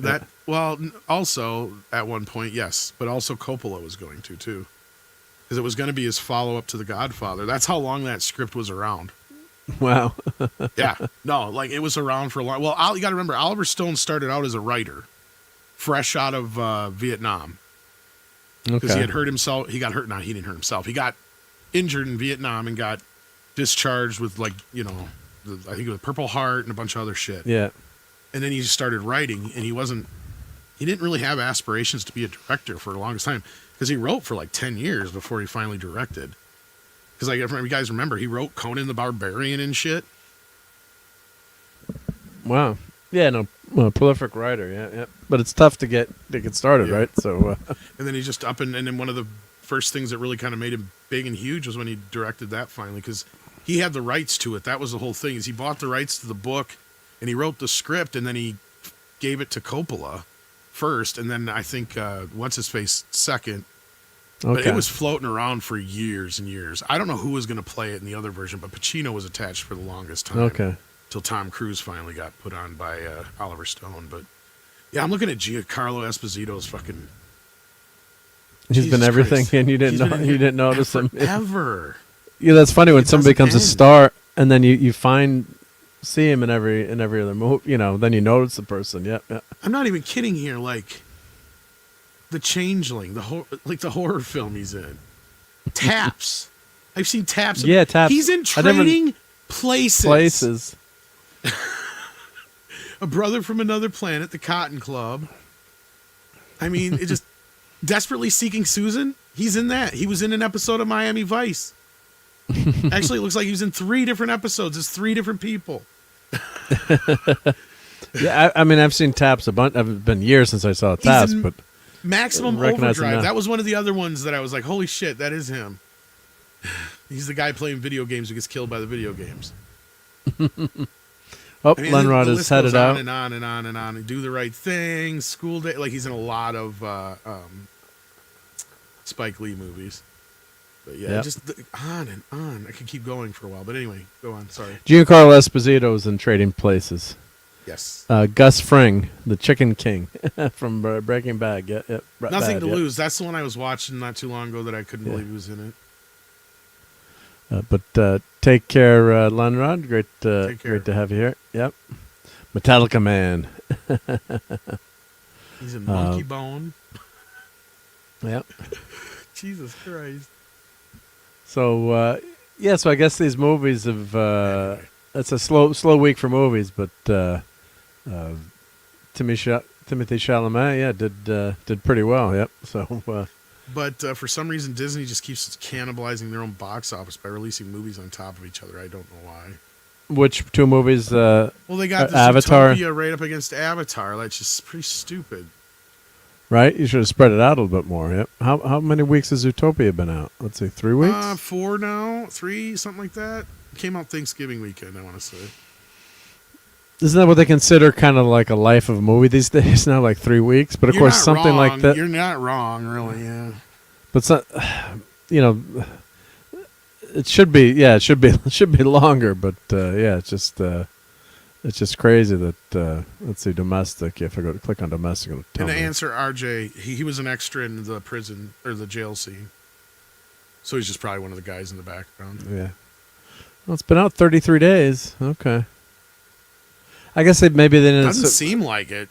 Maybe they assumed it wouldn't be that big, or no, they had to know Zootopia 2 would be one of the big movies for the Never year, underestimate the furries. right? So worldwide, $1.4 billion. Yeah. So yeah. But all right, well, why don't we segue? So we're not up forever here. I want to show some foodery. So I don't know if you had some good holiday food, Tom, but Not a lot, but you would do this to me, wouldn't you? yeah, I would do this to you too. So we're both skinny guys, right? So let me share this this tab here. Let's see. Does it let me do this? Let's see here. Let me go back to our first. Go back in time to way back to Christmas Eve. Yep. All right. Yeah. So I had a good week food wise. So let's see. Share this tab instead. Yep. So before we do this, let's of course put this up by Clobber Times, who did the foodery. He'd always yell at me when I did this. So we had fun with this. Yep. Sunday Night Eatery. So thank you, Clob, and of course Guagnar, who did this great Marc's Eatery Geekery with the thing with the clam pizza. And we're going to show clam pizza tonight, so be ready for that. Yeah. Why are you always showing food at this hour? Food at this hour, right? Yeah. And Courtney says, I didn't have anything on Christmas, but 2 nights before that I was taken out to one of the top of town restaurants in Denver. It was so good. Well, that's good to hear. Yeah. Well, Putin, this is I'm testing you. This is just so you can see how much willpower you have. So hopefully you can handle this segment. But yeah, so well, let's go back to so we had this nice dessert. That was when we had fondue. So that was my friend made that dessert. And had some fun with the AI. That was the pies from last week. And then we went to my brother-in-law and mother-in-law came to town on Friday night, and we went out to Pizza at Pepe's, the world's greatest pizza place. So any of you guys come here, Pepe's Pizza is on me. So they're 100 years old, and of course, as you always say it, if you can just have a tomato pie and it's good, then you know it's good pizza, right? So just most simple pizza, but here's their dessert. We did not have dessert, but that's their dessert. Yep. So this was the original pizza place. Was in New Haven, and they've started franchising along with Sally's. They're probably the two most famous pizza places in New Haven. And I think when I was driving through Connecticut, the governor, I guess they declared Connecticut's the pizza capital of the world. So I don't know. A lot of people are going to fight over that one. But there was a sign on the highway, our tax dollars at work, but it said I didn't have a chance to take a picture. Let's see if I can find a picture of it. Yeah. So new highway signs promote Connecticut's strengths. Yeah. Welcome to Connecticut, home of the pizza capital of the United States. Governor Ned Lamont. Let me share this picture here.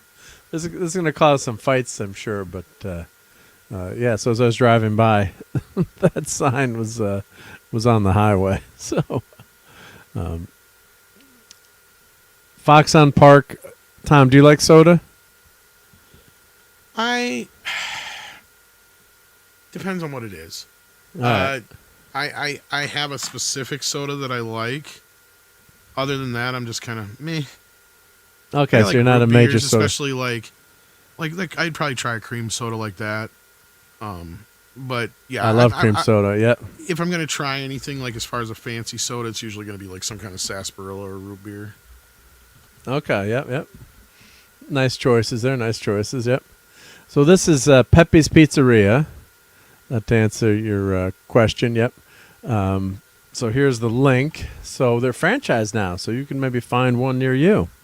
So there's the link there, so you can put in your zip code. But originally started in New Haven, and I think they've got like 10 of them now, maybe. So let me share this tab here. So yes, we've been crafting original New Haven style pizza for 100 years. Our approach is simple: best ingredients on the best dough every time. And of course, that's that famous clam pizza, which everyone makes fun of me for.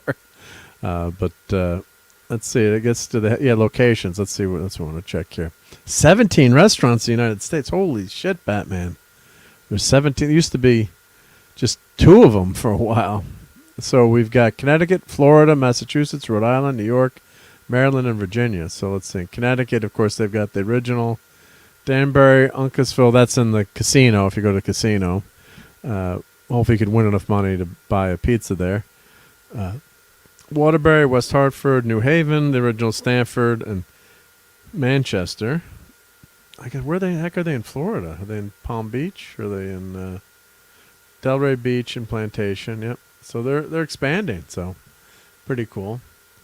So they always have Foxhound Park is like a local Connecticut soda, but it's really good. You know, none of that high fructose corn syrup crap. Yep. Oh, yep. Remember Mystic Pizza? Yep, that was classic Connecticut pizza place, and that was who was Pretty Woman? Julie Roberts was in Mystic Pizza, correct, Tom? I think. Yep. Was that Julie Roberts? I think so. Yep. So this pie is a meatball pie with ricotta cheese. Damn, that was good. To answer your question, yes. Yes, right. Yeah, yeah. And Putin's cat could use a clam pie. Yep. And Mark's 47 says ginger ale with cherry fruit splash plus pineapple orange juice is good. That sounds good. I'd try that. Yep. I think Mystic Pizza almost closed down at one point too. And then they saved it. Yep. So here you go. Here's the world famous clam pizza. Basically, it's like garlic bread. You know, picture like having a pizza with no sauce, right? And it's just like a sprinkling of Parmesan cheese. So it's almost like you're eating garlic bread with chopped clams on top of it. I actually had it for dinner again tonight. I had to finish the leftovers finally. Just the garlic. It's just a wonderful, wonderful combination. Yeah. It's just awesome. Yep. Tom's like, pass. But yeah, the clam, I mean, it doesn't look good, but it's, there's the... It's just a damn good pie, and of course their dough is so good there too. It's just awesome. Yep. So we had that pie, and then of course this is the all-American pie, right? Yep. Oh, Donnie is going now. Have a wonderful New Year, says Donnie. Yep. Take care, and have a great week, and catch you soon. You know, just charred bacon with onions. Oh, that's so good. Oh God, I wish some of that was left over right now. I'd go grab some of that in the kitchen. That was good. Yep. So that's Frank Pepe, passionate about pizza since 1925. Old Reliable. That's the name of the oven there. I should get a picture of Pepe's Pizza Oven. Let's see. Pepe's Pizza Oven. Let's see. We got to show some pictures of Old Reliable here. Let's see. Let's see if I can get some pictures here. Yep. There we go. Just so you guys get the... So there's the big oven. So what they did, all these restaurants, they duplicate this oven exactly.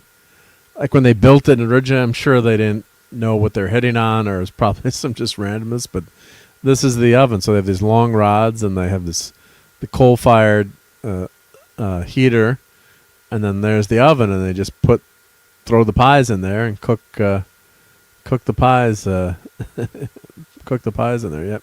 So they all have coal-fired ovens. Yep. Of course, New York City, they were trying to, I think, go after the people that had the coal-fired pizza, and they're making them put on all these filters and all this bullshit. Yep. But yes, JT Kirk says long rods, giggity.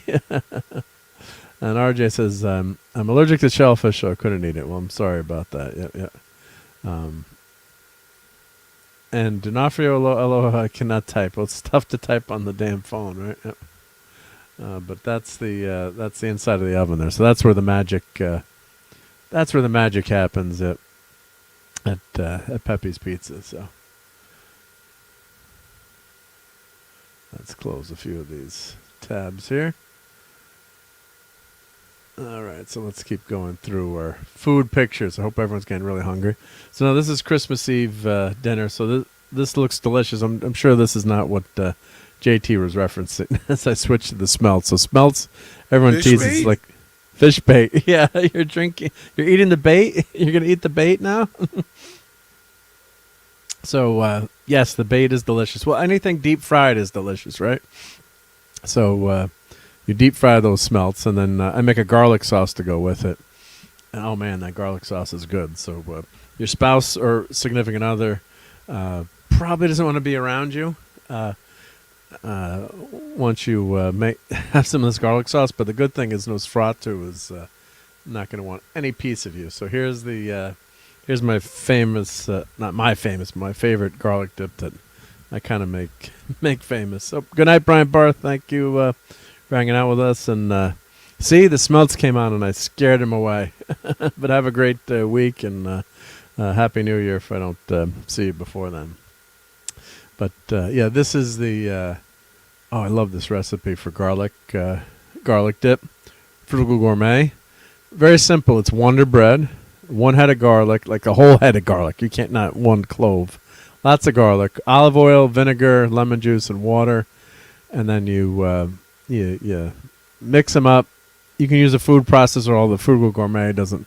He recommends whisking it, but it's just like a garlic paste, and great on calamari and seafood. It's just really good. Yep. So really good stuff. Yep.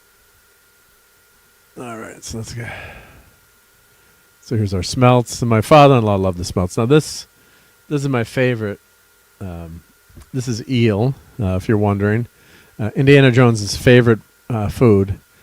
So that's an Italian. We do the 7 fishes for Christmas Eve. So that's something that's very popular. Growing up, I didn't know what it was. You had deep fried eel, and I'm like, oh, I love this. This is so good. And yeah, so here's the calamari. You got to defrost your calamari and clean it up. Yep. So this all takes a long time to do. But and then you got to love your rings. Love your rings. Yep. So calamari rings. And here's the eels here. So you got to clean your eels. Yep. And TZ said we eat sardines with bean soup. Yep. Thank you, David Jones. Yep. Thank you for that. This looks like something Jabba the Hutt would eat. And Brian never used smelts and he doused it. Leave that up. That's great. I mean, people freak out, but you're eating, if you eat meats, it's like you're eating chickens. You're eating, chickens are kind of gross, right? I mean, I'd rather eat like a really cute bunny, right? I mean, and those are nice big fat eels. And the funny thing is eel, I think, I'm guessing my, great grandparents, they probably ate eel because it was cheap, right? Now it's freaking expensive. It's like $20 a pound, the eel. So, yeah. Uncooked chickens are ugly. I'm sure a red shirt would shoot it at the planet's surface. Yeah. Bunnies are delicious. Yeah. But yeah, it's. I think it was. I'm guessing it was just cheap food to eat, right? So, and now it's become I shouldn't say a delicacy, but not as many people eat it, so it's more money. And it's considered bait. Like eels are great bait for stripers. So, fish, not strippers, stripers. So yeah, so you just chop the eel up into 1.5 inch pieces there. And then of course we had clam chowder, so you got to get the fresh clams and then chop those up. And there's the chowder going. The chowder was damn good. Yep, that's my brother-in-law's brother-in-law, if you can follow that one. Now we've got these ice cream cones, but ice cream is not going in here. Yep. And Courtney likes the eel at sushi restaurants. Yep. And RJ says, I get the eel reference, but Indiana Jones and the Dial Dismal does not exist. So that's going to be filled with something else, not ice cream. And of course, we told my brother-in-law we're not doing the seared sushi this year. Of course, then he goes out and buys the tuna, and he goes out and buys it because he loves the seared tuna. Like we have too much food. Yep. So this is a cream sauce going into these ice cream cones here. If the internet actually catches up here. Yep. They're okay if you think it's from City Alpha 6. But this is City Alpha 4. We buy a salmon as a fillet. It's a little cheaper by the pound. Yep.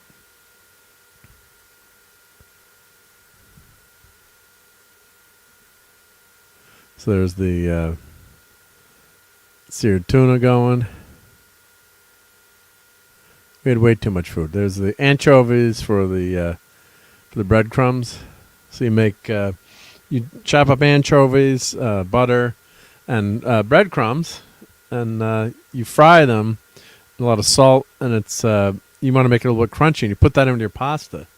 Adds a lot of flavor to it. Yep. I have a shellfish allergy, so he thinks I can only watch this from afar. Yep.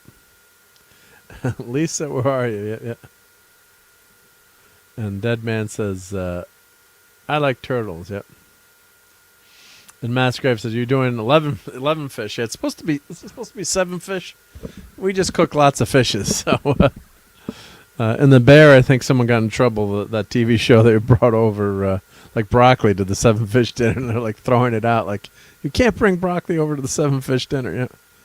So there's my brother-in-law, and that's my brother-in-law's brother-in-law, Judd, and they're getting that seared tuna ready. So that did come out quite good. Although, once again, we had too much food. We had more people this year. Yep, and someone did brought the caviar is going into those cones. You'll see. Then you fry the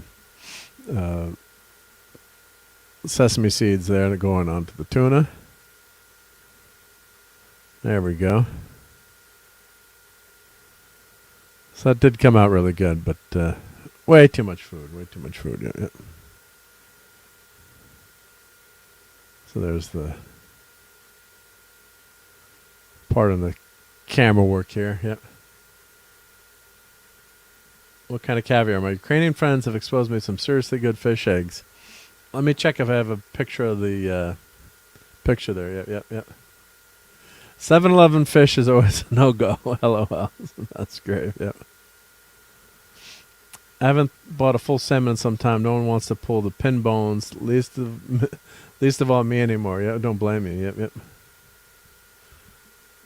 Yeah, it was very good. Yeah, it was excellent. Yep.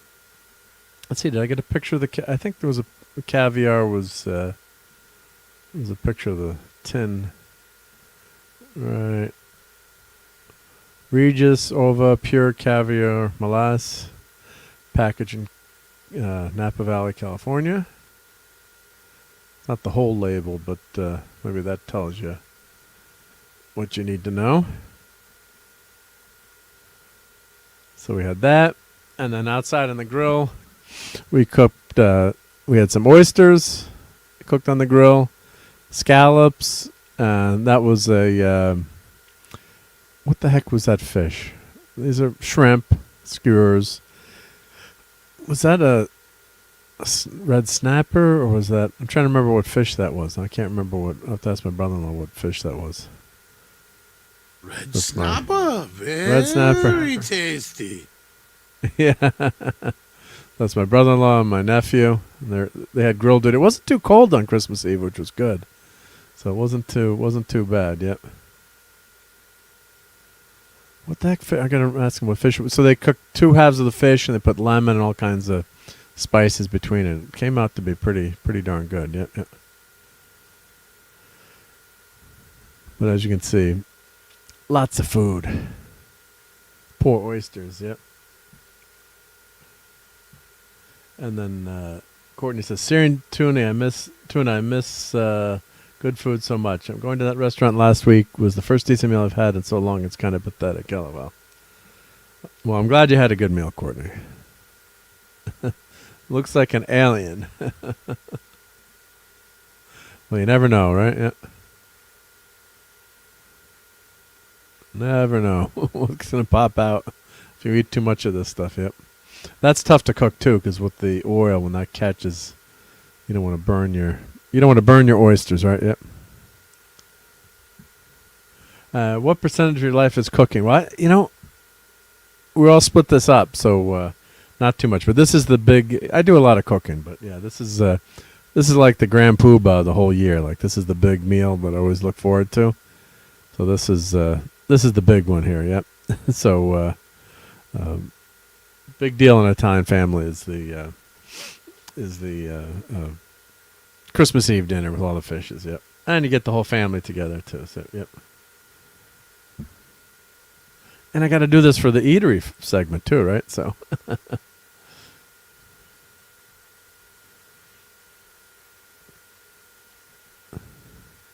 So there are the oysters, and this is a whole pot of garlic here we have ready to go if anyone needs garlic to cook with.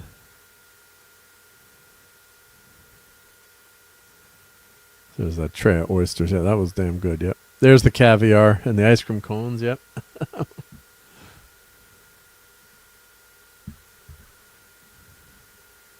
And there's some deep fried shrimp. Good stuff there. Yeah, I'm doing some calamari. Next year I got to do just the flour. I had some panko breadcrumbs, but didn't really stick that well to the calamari. So there's the smelts going in. Smelts came out really good. Yep. The calamari didn't stick. The breading didn't stick that well.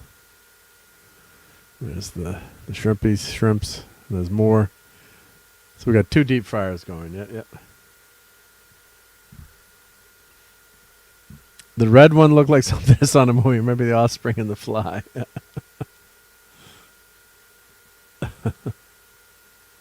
And those are bottom feeders, as Globby would say. Yeah. It does look like something out of Alien, but it tasted damn good, I gotta say.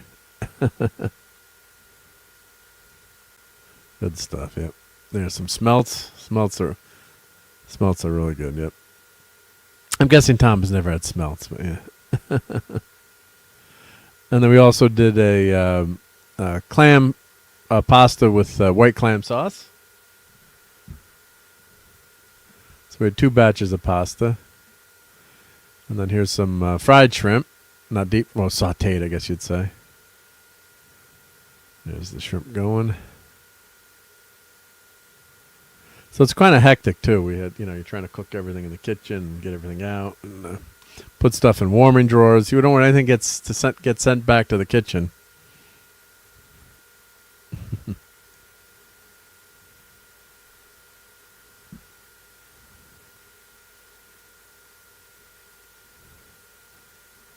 I'll just skip through that, but yeah. So just frying the shrimps. There's the pasta with clam sauce, which was excellent. And then this was a cod that was done in the oven, nicely black in there, so it had a good flavor. Yep. There's the outdoor cooking gang. We keep them in the backyard. Don't want to let those people in here. Yep. So that was the shrimp that was ready to cook on the grill. So there's a lot of prep, and cook time it's not that long, but it's a lot of work. Yeah. I love scallops. Yep. Scallops are good. Yeah. Oh, and Godzilla says try crushing the panko before using it. Do that. So, good tip. Yeah, because it's just too big for the calamari. It was just, but you like that texture it adds. So that's a good tip. Thank you for that. I'll try that maybe. Yep. Because just the flour is not great either. So this is all the stuff done. Oh, we had crab cakes, which were phenomenal. So we had the pasta, the sauce, and then we did a batch with put calamari in the sauce. Can't tell you're Italian or nothing. Nothing, right? Yeah. scallops, shrimp. Right? We got the spaghetti. Got the spaghetti. calamari. Yep. we got grilled shrimp, we got grilled scallops, fried shrimp. So multiple ways of cooking them. Yep, yep. And then we got the eel. So that was the other fish there. Then there was the fried calamari, the fried shrimp, the smelts, and then here's the eel, star of the show. My favorite. If Tom was over, he'd probably just kept eating all the eel. Yep. Scrimps. No. The scrimps. Those scrimps. Yep. Oh, these are good. Yep. Deep fried shrimp. Can't go wrong. Yep. My calamari wasn't that good this year, I gotta admit. So gotta do a better batch. I think the temperature was too cold. I think I gotta crank the temperature, and yeah, those crab cakes were good. Yep. Oh, those are good. Still one left. We're fighting over it. Yep. The cod, I'd probably eat a little of that. Like I like whitefish. Whitefish, I'm not a big fan of redfish or sweet seafood. Yep. Yeah, the cod was a big hit actually. Yep. So there's my plate, and I couldn't even finish the damn thing. So yeah, JT Kirk says looks great, and my throat is closing. But yeah, it was. It was just I couldn't finish it, so I've been trying to eat less. So I ate half. You know, your eyes are bigger than your stomach, so and you want to have everything on your plate. So crab cake, fried calamari, regular calamari, the cod, and the pot. There's pasta under there, believe it or not. So and some of the garlic sauce. Yep. So that's the leftovers that went back. So. Oh, my mom makes seafood salad too for appetizers. So there was the seafood salad. Oh, and I actually had my regular camera. I haven't even downloaded those pictures yet. So I had some more food pictures too with my good camera. But yeah, that's all the stuff that was left over and given out to people to take back. But you don't want to have too little food too. So that's the problem. So. God forbid you run out of food, but yeah, we were not in danger of that. And my mom always, you cook too much food. You cook too much food. Yep, that's the idea. Yep. So that was a lot of fun. And then there's some desserts. That almost seems quaint in comparison. Yeah, right. I think this is Christmas Day desserts. Yep. Oh. Yep, I'm switching. Oh, did I get any pictures of our dessert that night? We just had a couple of simple desserts too, yep. So, gingerbread house, yep. And Stunt Brat sent me this cool Millennium Falcon gingerbread house, which I have to show. But yeah, that was the big, huge Christmas Eve dinner. So. I hope you're all sufficiently hungry, but if you don't like seafood, maybe you're not hungry now. So, yeah. And RJ Godzilla says, I'm allergic to seafood, shellfish, so just looking at all this could kill me. I hope not, buddy, but yeah. So, Tom, what's your traditional, like if you had a family growing up, what would you do, like turkey or ham? Or yeah, usually turkey, ham. My parents in the last...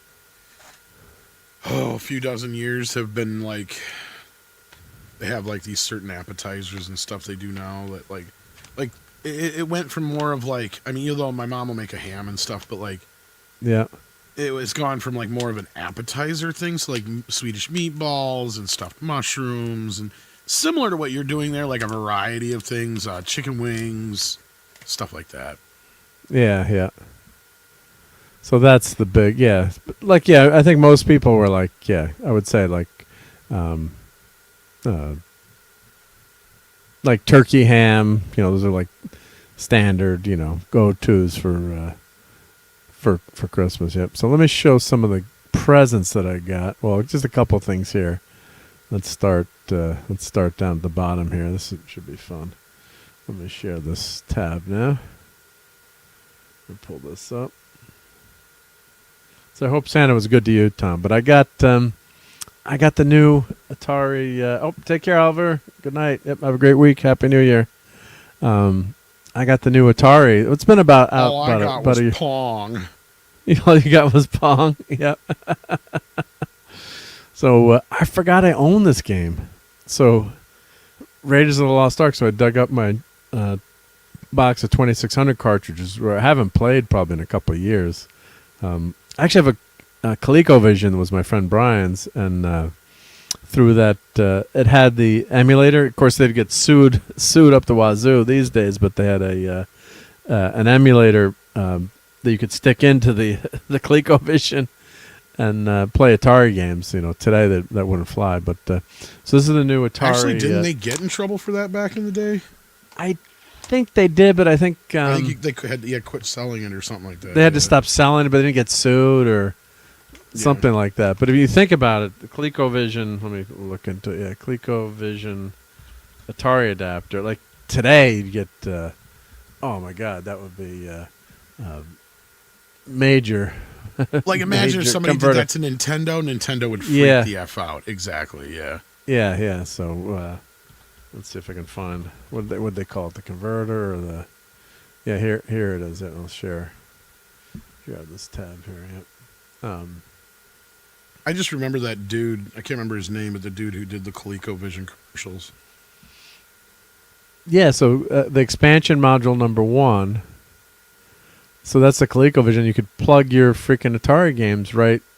Yeah, so this would go in the front here, and then you'd plug your Atari cartridges into that, and you could play them on the ColecoVision. So it's like getting the it's the best of both worlds, because you'd have. See, it says right there. Yeah, they got into court, and then eventually they just licensed the tech. Yeah. Okay. Yeah. Okay. Yeah. So they. Well, in ColecoVision, didn't they have an inside track? Because wasn't it Sears? I think it was that did a Sears deal with them. Sears had a ton of Sears had their own Atari too that they rebranded. Or is that what I was thinking of? Maybe, yeah, one of the two. I was going to say. But Sears was like, they had their console, but it was just an Atari with their name slapped on it. Yep. But yeah, maybe that's what I was thinking of. Is like that's kind of what helped Atari get the inside track, was that deal. Yeah. But it was a big deal when that you could. Yeah, those catalogs when they would come out back in the day, the Sears and JCPenney and all that kind of stuff. I mean, they were big deals. Yeah. Oh, Courtney just popped in and out, so hopefully Courtney will be. I saw her pop in, but yeah, so it was this really big deal, because then you had two consoles at the same time. Yep. And the dead man with a $2 super set says, like a poor marksman, you keep missing the target. Well, that means we've got to play some cool clips here. Stay on target. Stay on target. Yep. Let's see. Let's go to my Star Wars. It's going to mess us up, but let's play some Star Wars stuff. Yeah. It's a trap! It's a trap! I am altering the deal. Pray I don't alter it any further. To ever find a more wretched hive of scum and villainy. So then It's not wise from said Wookiee. Sorry, Tom. Yeah, I kept playing Club I was just Jet. joking. You're joking. And then I altered it further. And then I did it again. And again. Again, yeah. Hi, guys. Hey, Courtney. Do you know what Merry he Christmas. said? He said this deal keeps getting worse all the time. How good was Robot Chicken? I mean, God, I love Robot Chicken. Yeah. Was that on Robot Chicken? I was just. That was on Robot Chicken. No, was it? I don't know. Yeah, basically, yeah. They keep I remember he changing did the thing deal. like, yeah. Yeah. But like I could just see Vader doing it. Yeah. So Courtney, how's it going? It is going. I just got back to my laptop, so it took me a while to try and set it up, but I kept mistyping everything. It is kind of different not hearing you on the phone. Is it? Can you hear my lisp? Can you hear like how weird I talk? Not like that so much. It's just like it's just you don't sound like you're on a phone. Yeah, right? No, I'm usually on the phone. But it's funny, I kept mistyping things from my phone in the chat, and then I logged in before, and I had to log right out because I realized I spelled my name wrong on the keyboard because I didn't have my glasses on. Only me. Well, that's okay. We know who you are, right? Yep. Well, I had All to good. change it. I popped out so I could change it because I was like, that's embarrassing if he pulls me right up. Oh, spelling is hard. I put the N before the T. So, you know. It's like all corn good. tea. Corn tea. That could be a new name. Yeah. JT says a YouTube reviewed a super rare GDR 80s console for $1K. All it did was play Pong and those derivative games. Very interesting. It costs half a month's salary back then. Yep. What's it called? GDR? I've never heard of that. Super GDR? Some obscure video game. Let's see. Super GDR video game.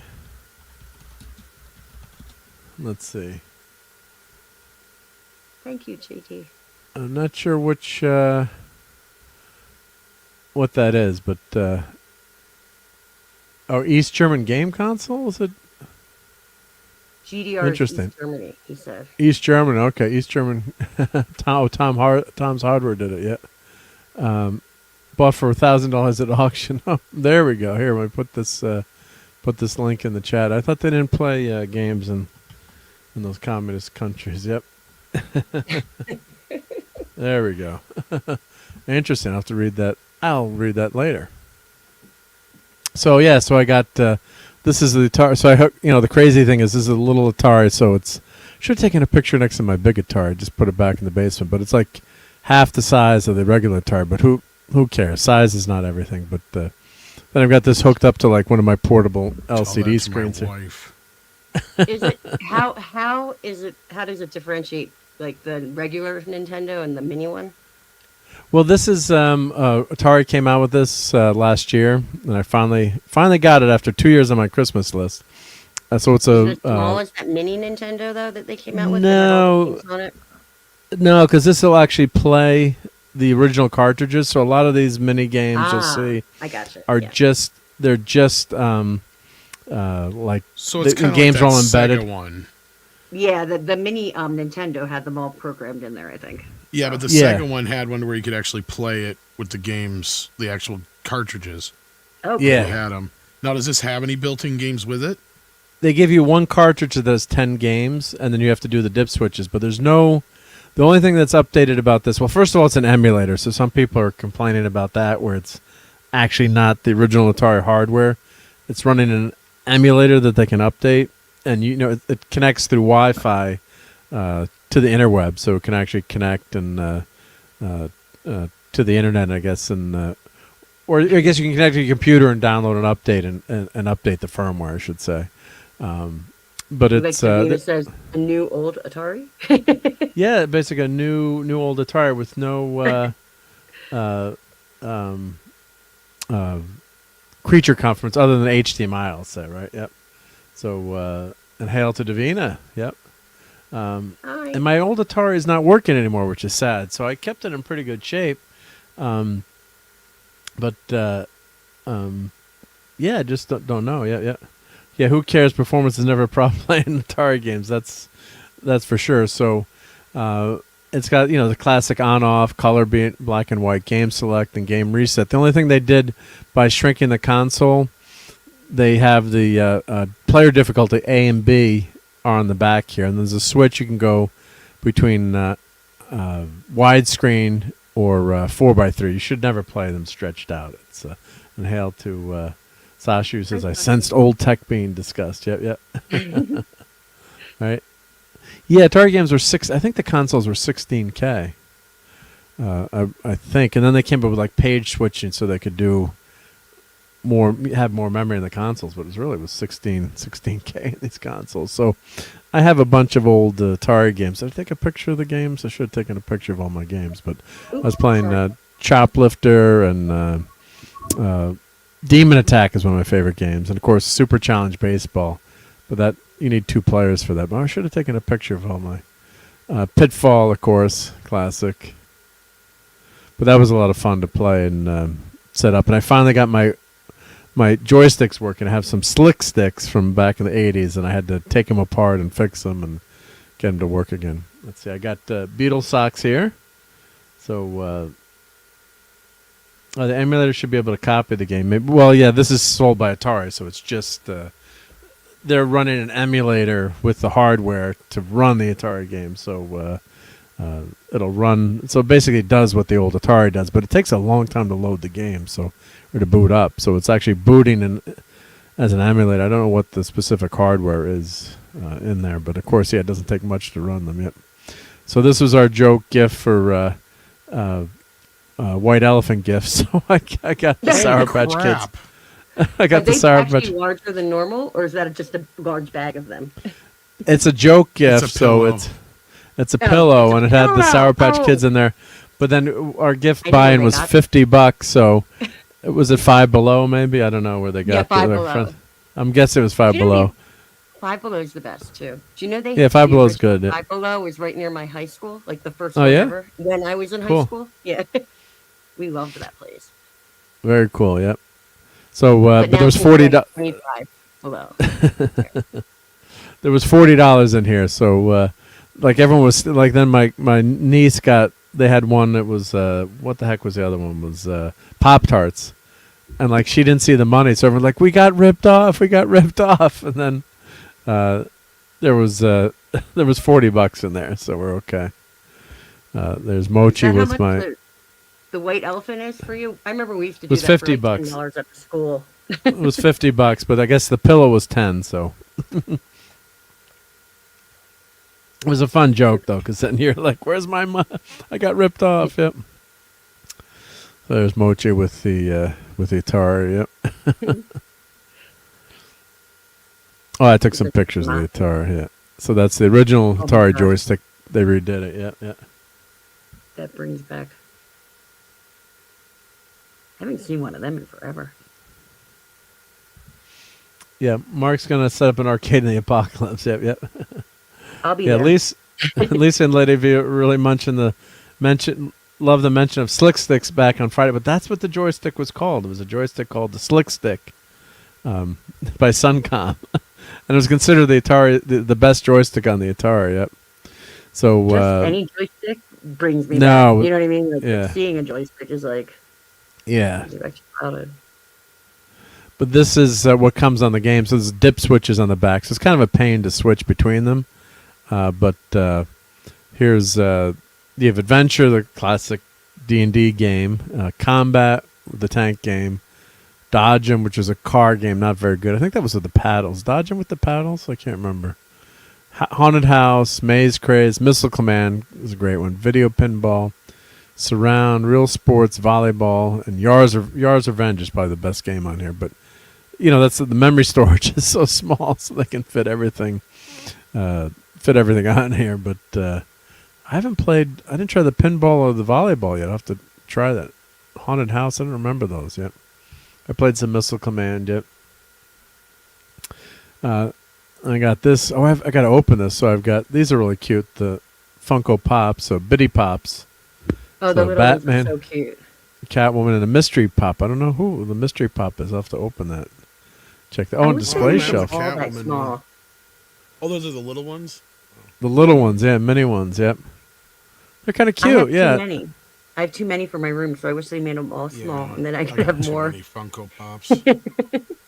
But I like this because it's like a mini pop, so then it's, not going to take up. And there's something cute about that size where it's really, it's because they're pops, so that yep. And these are my, of course, my Galileo 7 shuttlecraft slippers that I wear on Christmas or Easter. Yep. What are they? I can't tell what they are. That's the Galileo 7 from Star Trek. Oh, there. Okay, sorry. Okay, I did not know what I was looking at. It looked like a jump rope or something. I was like, yeah, that's. And I kept tripping on these MFers because the nacelles are sticking out, and I kept hitting things with. You don't realize how wide your feet are with these effers on, so I kept. That's so funny. I kept hitting stuff. Yep. I kept tripping around. Yep. Clobby love Funkos. Yeah. Oh yeah. Yeah, and Brian. Hey, Brian. Yep. So he says, yeah, you can use 7,800 games on the Atari too. Yeah, we went to try to buy some 7,800 games on Fleabay, and the price has gone up, and they didn't sell as well initially on the 70, but they're much better graphics. I want to grab Dig Dug and a few Choplifter, a few of those 7,800 games. The Pac-Man is really good on that, so I got to pick that up. Oh, I got Know It to Throw It movie trivia game. It's just a card game, but it has this cool popcorn should bring squishy. that out sometime and ask questions from that to the chat. See if anyone... Let's do it.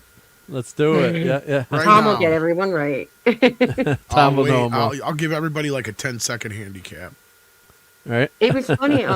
Another YouTuber the other day was he was saying lines from like 80s movies and seeing who could get them the quickest.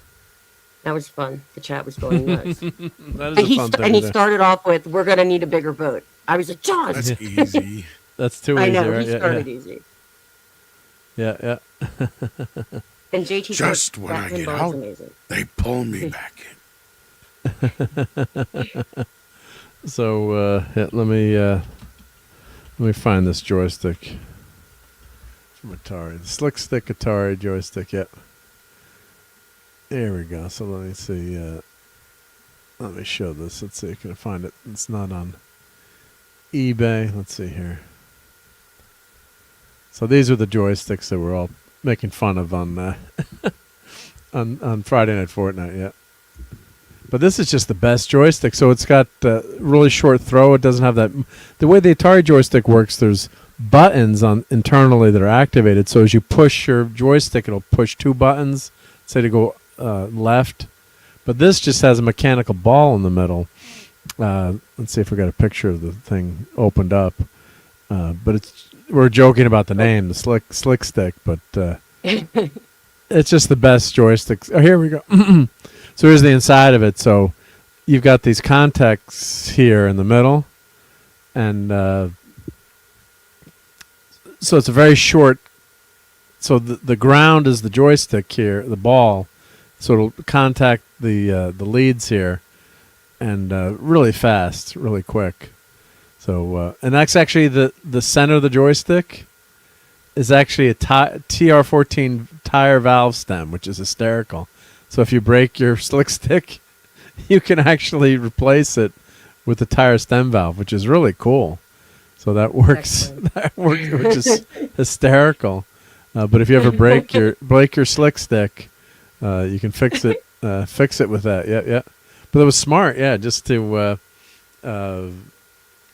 use an existing part. Yep. So, Jill is here. Awesome. The only person who hated Funkos more than I do is Clavy. Okay, and I got this cool tumbler for my nieces. Yep. So, so you can. It's got a speaker in there, so I can listen to Midnight's Edge radio, Mead radio, when I'm camping. Yep. And you've got a drink in there. I gotta open that up to see what is it. Is the tumbler attached to it, or is it separate? Now this is my big thing that I got. Literally. Let's see to share the. I was trying to do the sound. Doesn't work. Too much crowd noise in the background. Oh my so God! I set You look so short. Yeah, he's 7.5 feet tall. No wonder Wookiees can. Give me that. No, I'm just kidding. I mean, crazy how big this thing is. So. You really Tom Cruise's height, Mark? No, I used to be almost 6 feet tall at one point. That's like me saying I used to be 5'8". I get it. I'm 5'6.25" now. And I hope you had a great holiday, Jill. Yep. But that's how big that mother effer is. I mean, I guess if you Wookiees are scary. I mean, in real life, yeah, rip your arms right out of your sockets. And Brian, how was your wife with that? Oh, she was so happy that I got this. She said, "I can't wait to put this in our bedroom if we have high enough ceilings for him." Well, it could be like it would scare off attackers. That's for sure. So I got to go take him down this week. Near the door.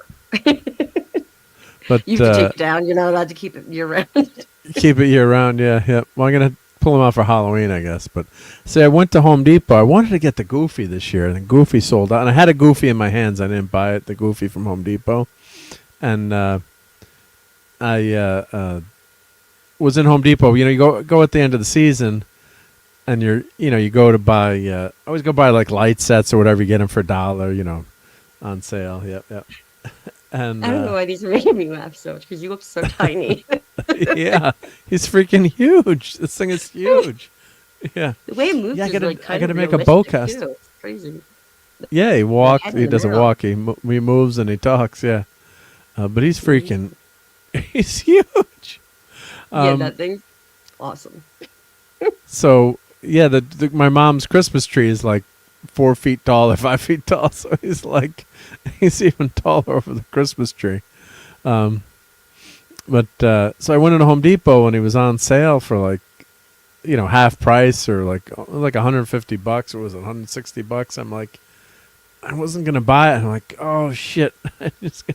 And Chewbacca's my favorite character from Star Wars, so I was like, oh, I got to do it. But yeah, it's really well done because it's pretty light. I mean, it's just like an external frame, and the torso is where all the business happens, and everything else is just a pretty. It's just like I think I have pictures of putting it together. There's my brother on a chair next to him. It's like that's so tall. Even on the chair, he looks so tiny. Like his He looks tiny. Yeah. It's like, I love that thing. I want one. I have no room for that thing. Yeah. Chewie looks a little sauced. Yeah. He does. Yeah. But it's not that heavy. You were saying it's pretty light. No, I'll show you. I think I have picture. I think I put the pictures in this album. Jill says, "Whoa!" But yeah, look at the height of the tree next to. My mom was not happy, and then when she saw how happy I was, that I liked, that I had fun with Chewie, that that she's like, all right, yeah. Well, she wasn't too happy with it. Yeah. But, you bought that, yeah. But it wasn't too tough to set up. But yeah, here's his legs. Like it's just these poles here, so it's not it's not like he's got big legs. Look, not tough automatically. Now he's not tough Right? anymore with those legs. Yeah, and here's the torso, and it's basically like the costume. It's just the skin that you're pulling up. There's the feet next to Chewie's feet. Yeah, I feel wholly inadequate here. Yep. Oh, it's so funny. Dog is my Santa instead of my dog is my co-pilot, says RJ. Yep. And Jill likes it. Yeah, she said, that's amazing. Yep. So your Chewie is sad since no business happens below the torso. Don't tell anyone. Yep. I guess you better let Chewie win after all. Yep. And we got a super chat from the Dead Man. Says, Tom, watched Beatles Anthology 4 and felt like a rehash and maybe some more Lennon. Very disappointing thoughts. Well, thank you for that super chat. Yeah, it wasn't as cool as I was hoping it would be. It wasn't? But I haven't watched it yet either. It's just an extra episode. Kind of we have seen a lot of it already, so yeah, it was kind of like retread ground. Kind of disappointing, the new. Kind of. Well, there's just so much Beatles stuff. Well, the only thing the new episode is basically it covers the original anthology period where they were putting together Free as a Bird, Real Love. Okay. And a little bit of Now and Then, but so there's a little bit. So it's a new episode. Yeah, I gotta watch that, but it's a new episode, but not much added to that.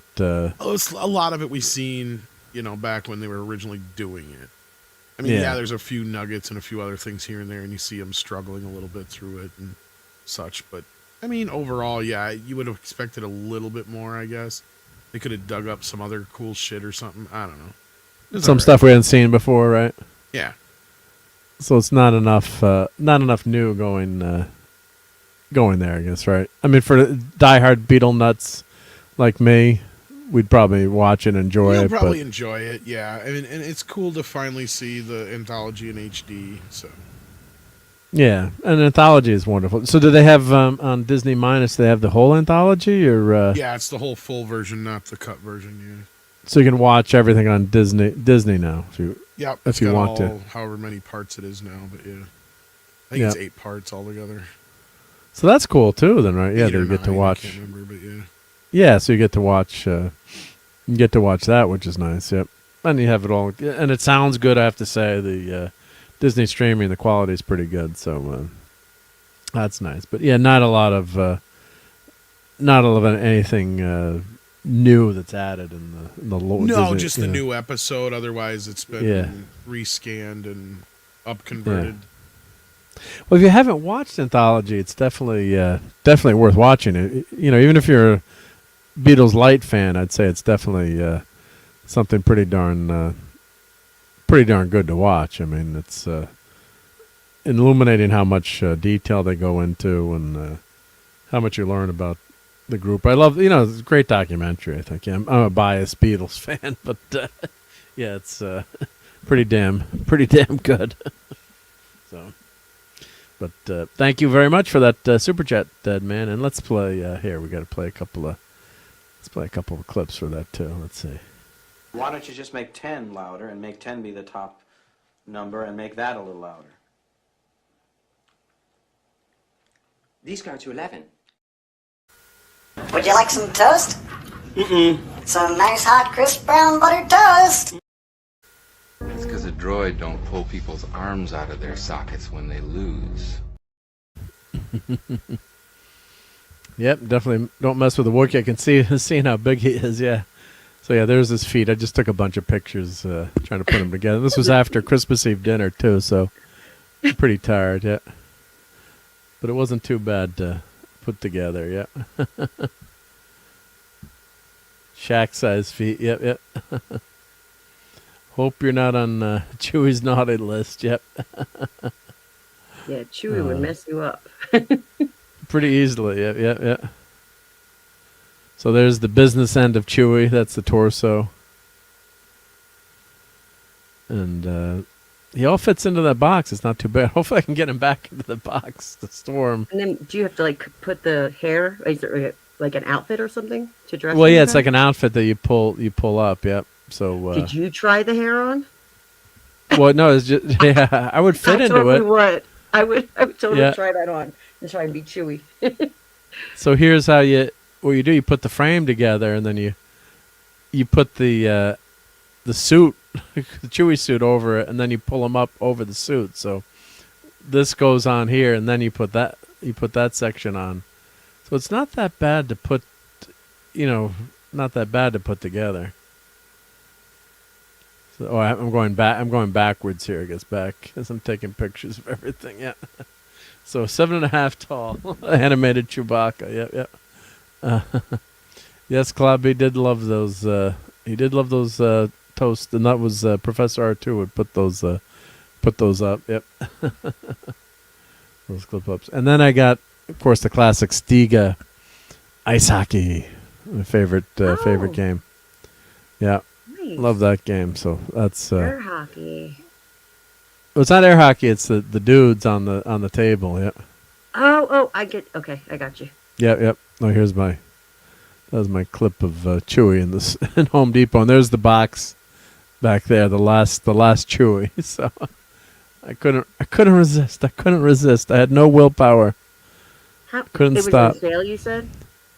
Yeah, everything was on clearance. And I think they charged me full price for a set of lights that I got. So it was $350 originally. Oh, okay. So I think something like that. Oh yeah, it was worth a good deal, waiting. Yeah. Then it was worth waiting. Yep. Yeah, there's the price on there. Yep, or $175. I think it was from $350. Yep. Still, that thing's huge. Yeah. I just heard a chewing noise. Yeah. I was trying to do that earlier, but I did not pull it off. Right? Who doesn't love a sentient toaster who knows its purpose and seeks to fulfill it? Yeah. Right? Yeah, so this is the Stiga game. Is like it's the I didn't take a picture of it all put together, but you put the guys are on the table, and then it's like foosball, like with the things on the side. Right? Yep. So put your chew in a box. Yep. So those were some of the Christmas Stop presents. stroking your Wookiee. Right? So I did promise Stunt Brad I would show the gingerbread house. So let me grab the gingerbread house, and I shall be right back. You guys can hold the fort for 30 seconds. Tom, I just realized that wasn't that was their head popping out of the avatar. That's kind of funny.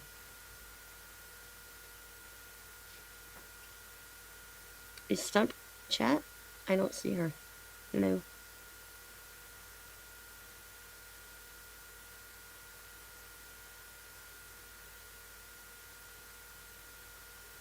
So how was your Christmas?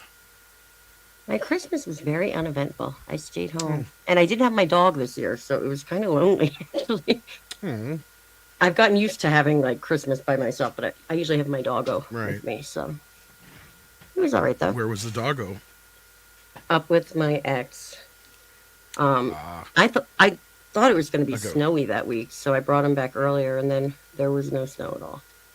And we had, like, the warmest Christmas in history, I think. How was yours? Not too bad. Similar. Just stayed at home mostly. I went to my folks for dinner, and that was about it. Nice. What do you guys usually make? Like, what kind of meat for Christmas? Well, like I was telling Mark earlier, my mom just made a ham, and otherwise she mostly does, like, my parents do, like, this appetizer thing where it's like, Swedish meatballs and stuffed mushrooms and stuff like that. But they didn't really even do that. They just did basic straight ham dinner this year. Stuffed Look at that. Sound really good. Ooh, that's cool. So Stunt Brad sent me gingerbread? this. Yeah, so it's that's perfect. So it's a gingerbread. I think I'm going to save it for next year because, we make it usually at Thanksgiving. Let's say I can't see That is where. so cool. So we usually do them at Thanksgiving and then leave them up through Christmas. So I might save this for next. You never eat the gingerbread house. So. But Stunt Brad sent this. So thank you to Stunt. I promised her I would show this. So I don't know if she's going to watch this on the rewind or I don't see her in the chat, but thank you. And she gave me a couple of. The Star Wars hat. Oh, I got to grab that to show that too. Yep. So this is I want to put lot of one fun those together. This is really cute. Yep. Let me get that. That's cool. Star I've Wars never hat. seen that before. Yep. Let me grab my Star Wars hat I left on the table. I think. Yep. Where did that go? Let's see. You don't know the power of M&Ms. Oh, I do. I do. They're delicious. JT Kirk, that's funny. See what Mark says when he gets back.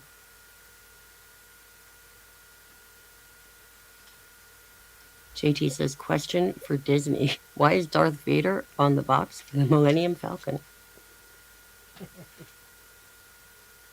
You hear Mark laughing in the background. Yeah. Yeah, I guess because he's so popular, I guess, Darth, right? It's funny.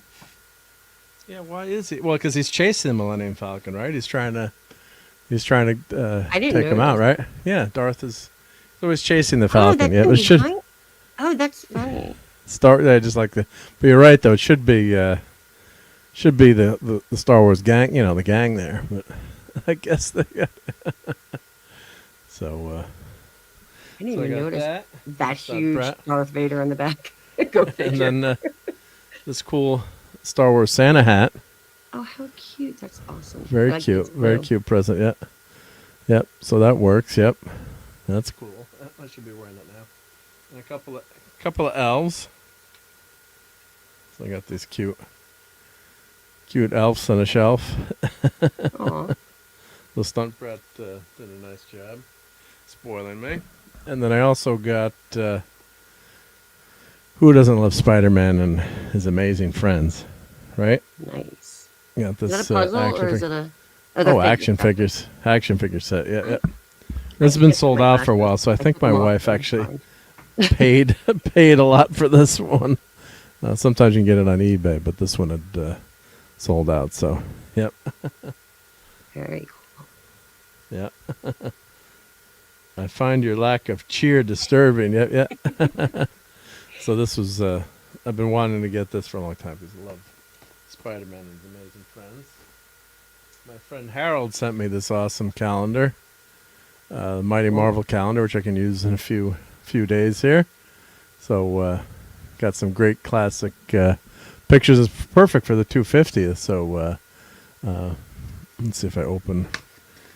Is it too tough to open up here? Let's see. Is it all? But this is really good. Nice present. Yep. Reissued the 1976 classic. Yep. So yeah, the Hulk there. Neat. Yep. So here's all the different years. Yep. But just to read this is you got Stan Lee's blurb there, and then let's see, who do we have? Oh, that's the year at the glance. Year at the glance. Yep. Cap, Namor. Where are you going to put it? I don't see much room. I don't know. Yeah, there isn't much room here. I was thinking behind my door, but I got to take down another poster that I have there. You got Black Panther as George Washington. Yeah. Where's the thing here? Let's see. We got Conan. Nice. There's Steve, a.k.a. the Mighty Thor.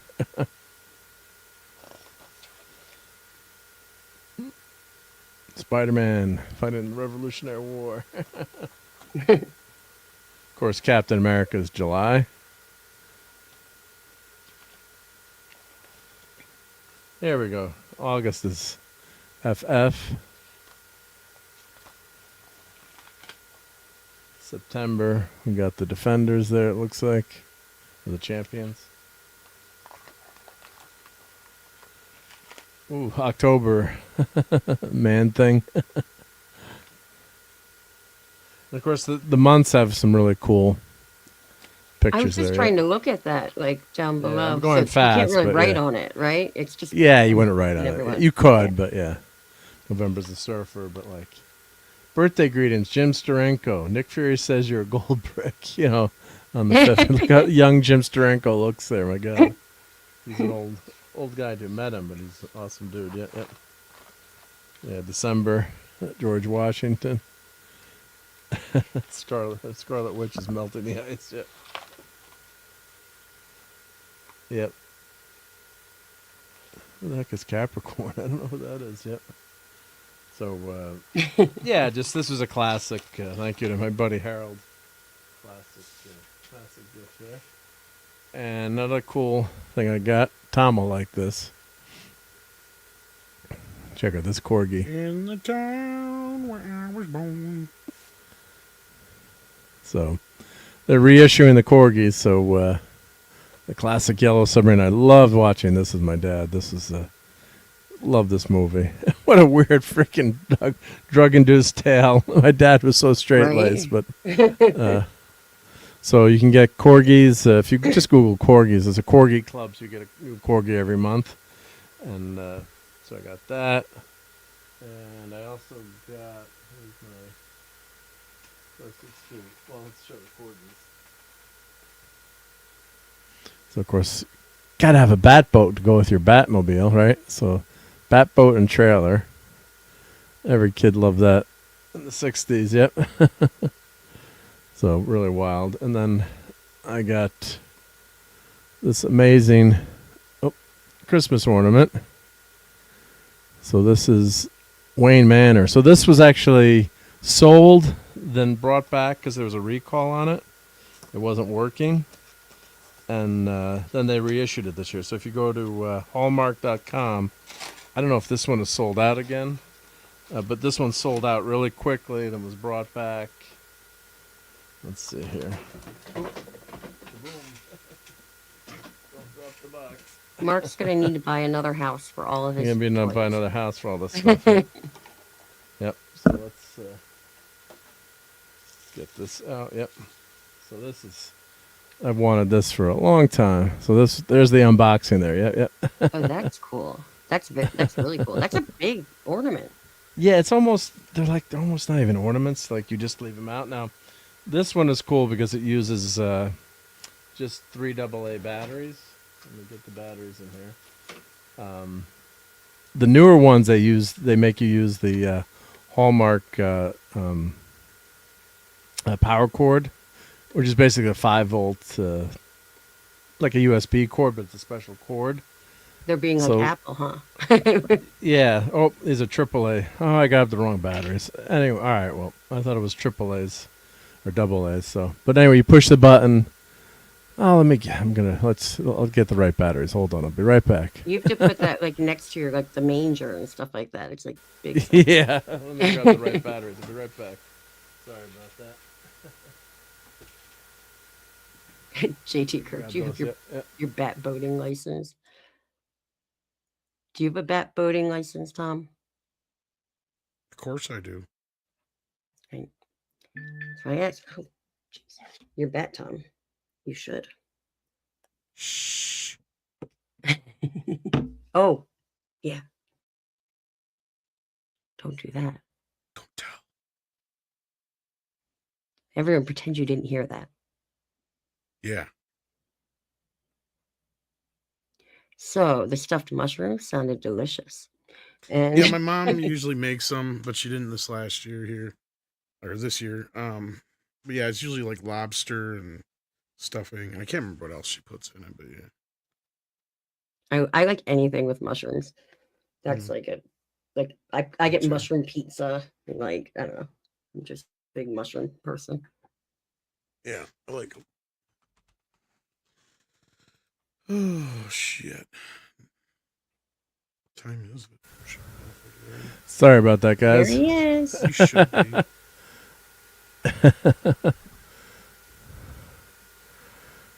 So, let's see. You push the button here. Which button do I I was gonna push? say, what's happening? So the door. You push the button.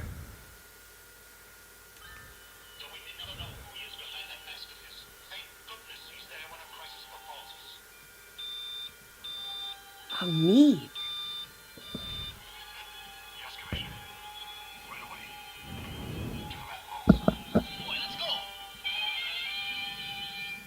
What?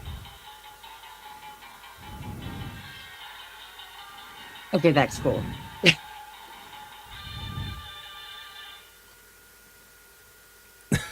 All right. That is super cool. I don't know how this classifies as a Christmas ornament. It's more like a diorama with It is. there's a little, very small little loop on the end, so you could hang that up. But yeah, kind of ridiculous, but it's just really cool. So this is like something that can just live on your shelf all year. Could you hang this MFer from a tree? I don't. And I think it's it was so heavy. It's like Oh, it is heavy too. It's not just big. it's really Hi, heavy. So go for it, gaming. I think or painting. Go for painting. hey, go for a Yeah. painting. Yep. Like I have I was showing the Falcon one. Like it's a diorama. It's like they're awesome, but and this one's not battery powered, unfortunately, so you have to hook it up to a USB, or the power cord. But they're dioramas. They're fancy dioramas. I remember making them in like shoe boxes. Yeah. No, they're really cool, but yeah, it's not something that realistically you can put on a tree. You know, as much as your freaking tree would like it would fall off. I mean, you'd kill your tree. But great to Or it have you would here. hit Go for a someone in the paint. head, like it would fall and knock Yeah, someone no. out. Yeah, it's just too Hurt damn the heavy. cat. Yeah, too heavy. So let me put this box back together so I don't lose everything. Oh, there we go. Put it back in the box. Yep. My All right, friend, so speaking of just like gifts or whatever, my friend sent me a picture. Target has Lego.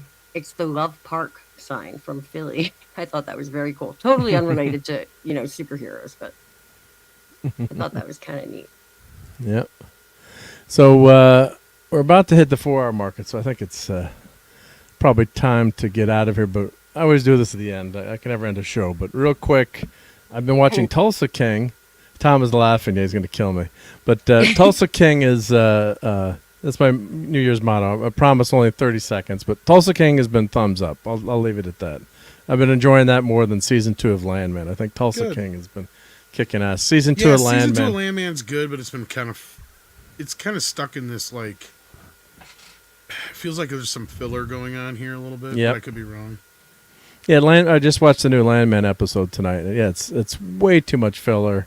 And the characters are getting annoying. It's like my wife is asking me, "Are you enjoying this?" I'm like, "Well, the characters are fun to watch as they're like the daughter and the mom are train wrecks, and it's like they're interesting just to watch on TV." But yeah, nothing's happening. As JT Kirk says, stuck in limbo. Too much relationships. Gets back to the drilling and the action. There hasn't been enough action in the show. So we'll see what happens this second part. But it's okay, but it's not as good. But Tulsa King, we just finished season 1, and just Sly got arrested in the beginning of season 2.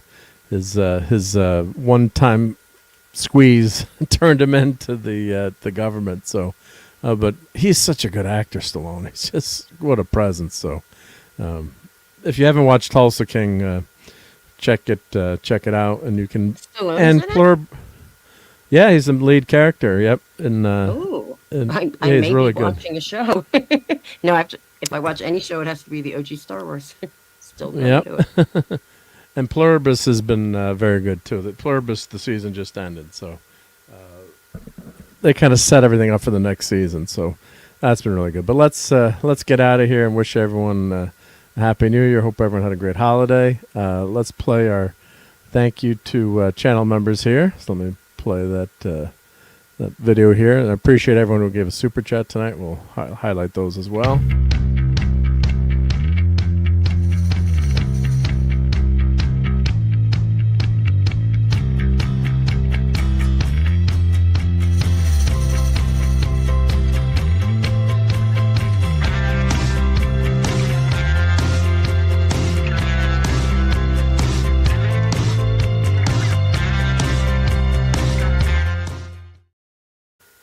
So really appreciate everyone who also gave super chats tonight. So we had, let's see, where did that go in the comments here? So we had JT Kirk with $17.01 with his massive, huge super chat. Thank you so much for that. And the Dead Man also had a couple of super chats tonight. Much appreciated. So really thank you to those channel members out there that help keep the lights on. And let's thank all the, wow, we had almost 40 people here tonight in the chat. So thank you, Courtney. You're in the chat, of course. Keely Chow, Christian Delorme. Oh, I missed Christian's, Christian was in the chat and I missed it? Oh, crap. Thank you, Christian. Sorry I missed your chat there. He's a channel supporter. Go for a Painting, Marks 47, Claude Salling, Tiger Stripes, Cowabunga Dude, Jonathan Conroy, Davina Duckworth, Dave C., Mass Grave, Sashi, E-Clay, 70s Rock Fan, Claude Parrish, Cabe Levine, Darcipio, Interview of Jill, Tim, Maddie's Daddy, Deadman, DJ Play Nice, Mr. Tonic Madman, David Jones, Putin's Cat, Void King, RobAltis, DZ Burton, Don Power Ranger, Oliver Belamonte, Brian Hepburn, Metallica Man, Len Rod, Brian Barth, Phantom Outsider, RJ Godzilla, the Stream Elements bot, that doesn't count because you're a bot, you're not real, and JT Kirk as the #1 fan. So thank you. Thank you to Tom for hanging out with us, and fingers crossed everything goes well with your channel. Hope it comes back. Yep. So good luck with that, and thank you, Courtney. And it's good to see you on the computer and not in the. Well, we do like your stuff in the store, but I know, but the sound is terrible. I'm aware. I apologize. Oh, yeah. No, it's okay. It's okay. Yeah. And I got to thank the vertical people too, the skinny people. So the people on the vertical. I'm going in the skinny vertical people from now on. Yeah, Loki Ellie, Captain 007, Morags. Oh, Keely Chow was in vertical. You were on vertical too. Hazaru, Ryan, Tavari, Claude Parrish was on vertical too, and the Dead Man as well. Yeah, so we had some skinny people too. So thank you for that. And Eclipse says too much chick stuff in Landman, but they are good to look at. You didn't hear me say that, but yeah. What does Mark need with a Starship? Probably a lot of cool stuff, but I can't answer the question. Yep. All right, so we'll see. Tom, I'm sure you'll be streaming tomorrow, right, on Midnight's Edge in the morning. Morning show, yep. Morning show is back, and I shouldn't say back, but I always think of back as like we're after the holidays. So trying to get back to normal for a short. When is New Year's Eve? Is it on? When do we get Friday? the day off? On Wednesday. Well, New Year's Eve is Thursday, Wednesday. Yeah. So Wait, so we get Thursday or Thursday. Wednesday? We get Thursday off. But everyone's taking Friday off too, probably again, right? I'm guessing. So that's So a the short. first is Thursday? I don't have a The calendar first is yet. Thursday. I need to get a Yep. calendar. No, you need to get that. You need to get that Marvel calendar, Courtney. Come on. Yeah. So first is Thursday. Yep. So everyone have a happy New Year. No Toxic Tuesday this week, but Nick is doing a fast food show, so I might hop on that for a bit. I think I'll be around too. So for Tuesday night, and yeah, hopefully some shorts during the week, and yeah, we'll catch you the next Geekery. We will be here in 2026, so that'll be the first show of the new year. So see that cliche, yeah. See you in the new year. Yeah, see you in the new year. So thanks again, Tom. Thank you, Courtney. Thank you to everyone in the chat who hung out with us tonight. It was a lot of fun, and have a healthy and safe week. Don't drink too much. Don't eat too much. Yeah. All right. All you want. Eat all you want. Your diet starts next year. You have a couple more days left. Right. All right, everyone. Have fun. God bless, and stay safe. Bye. Fun storming the castle. It's 106 miles to Chicago. We got a full tank of gas, half a pack of cigarettes. It's dark, and we're wearing sunglasses. Hit it.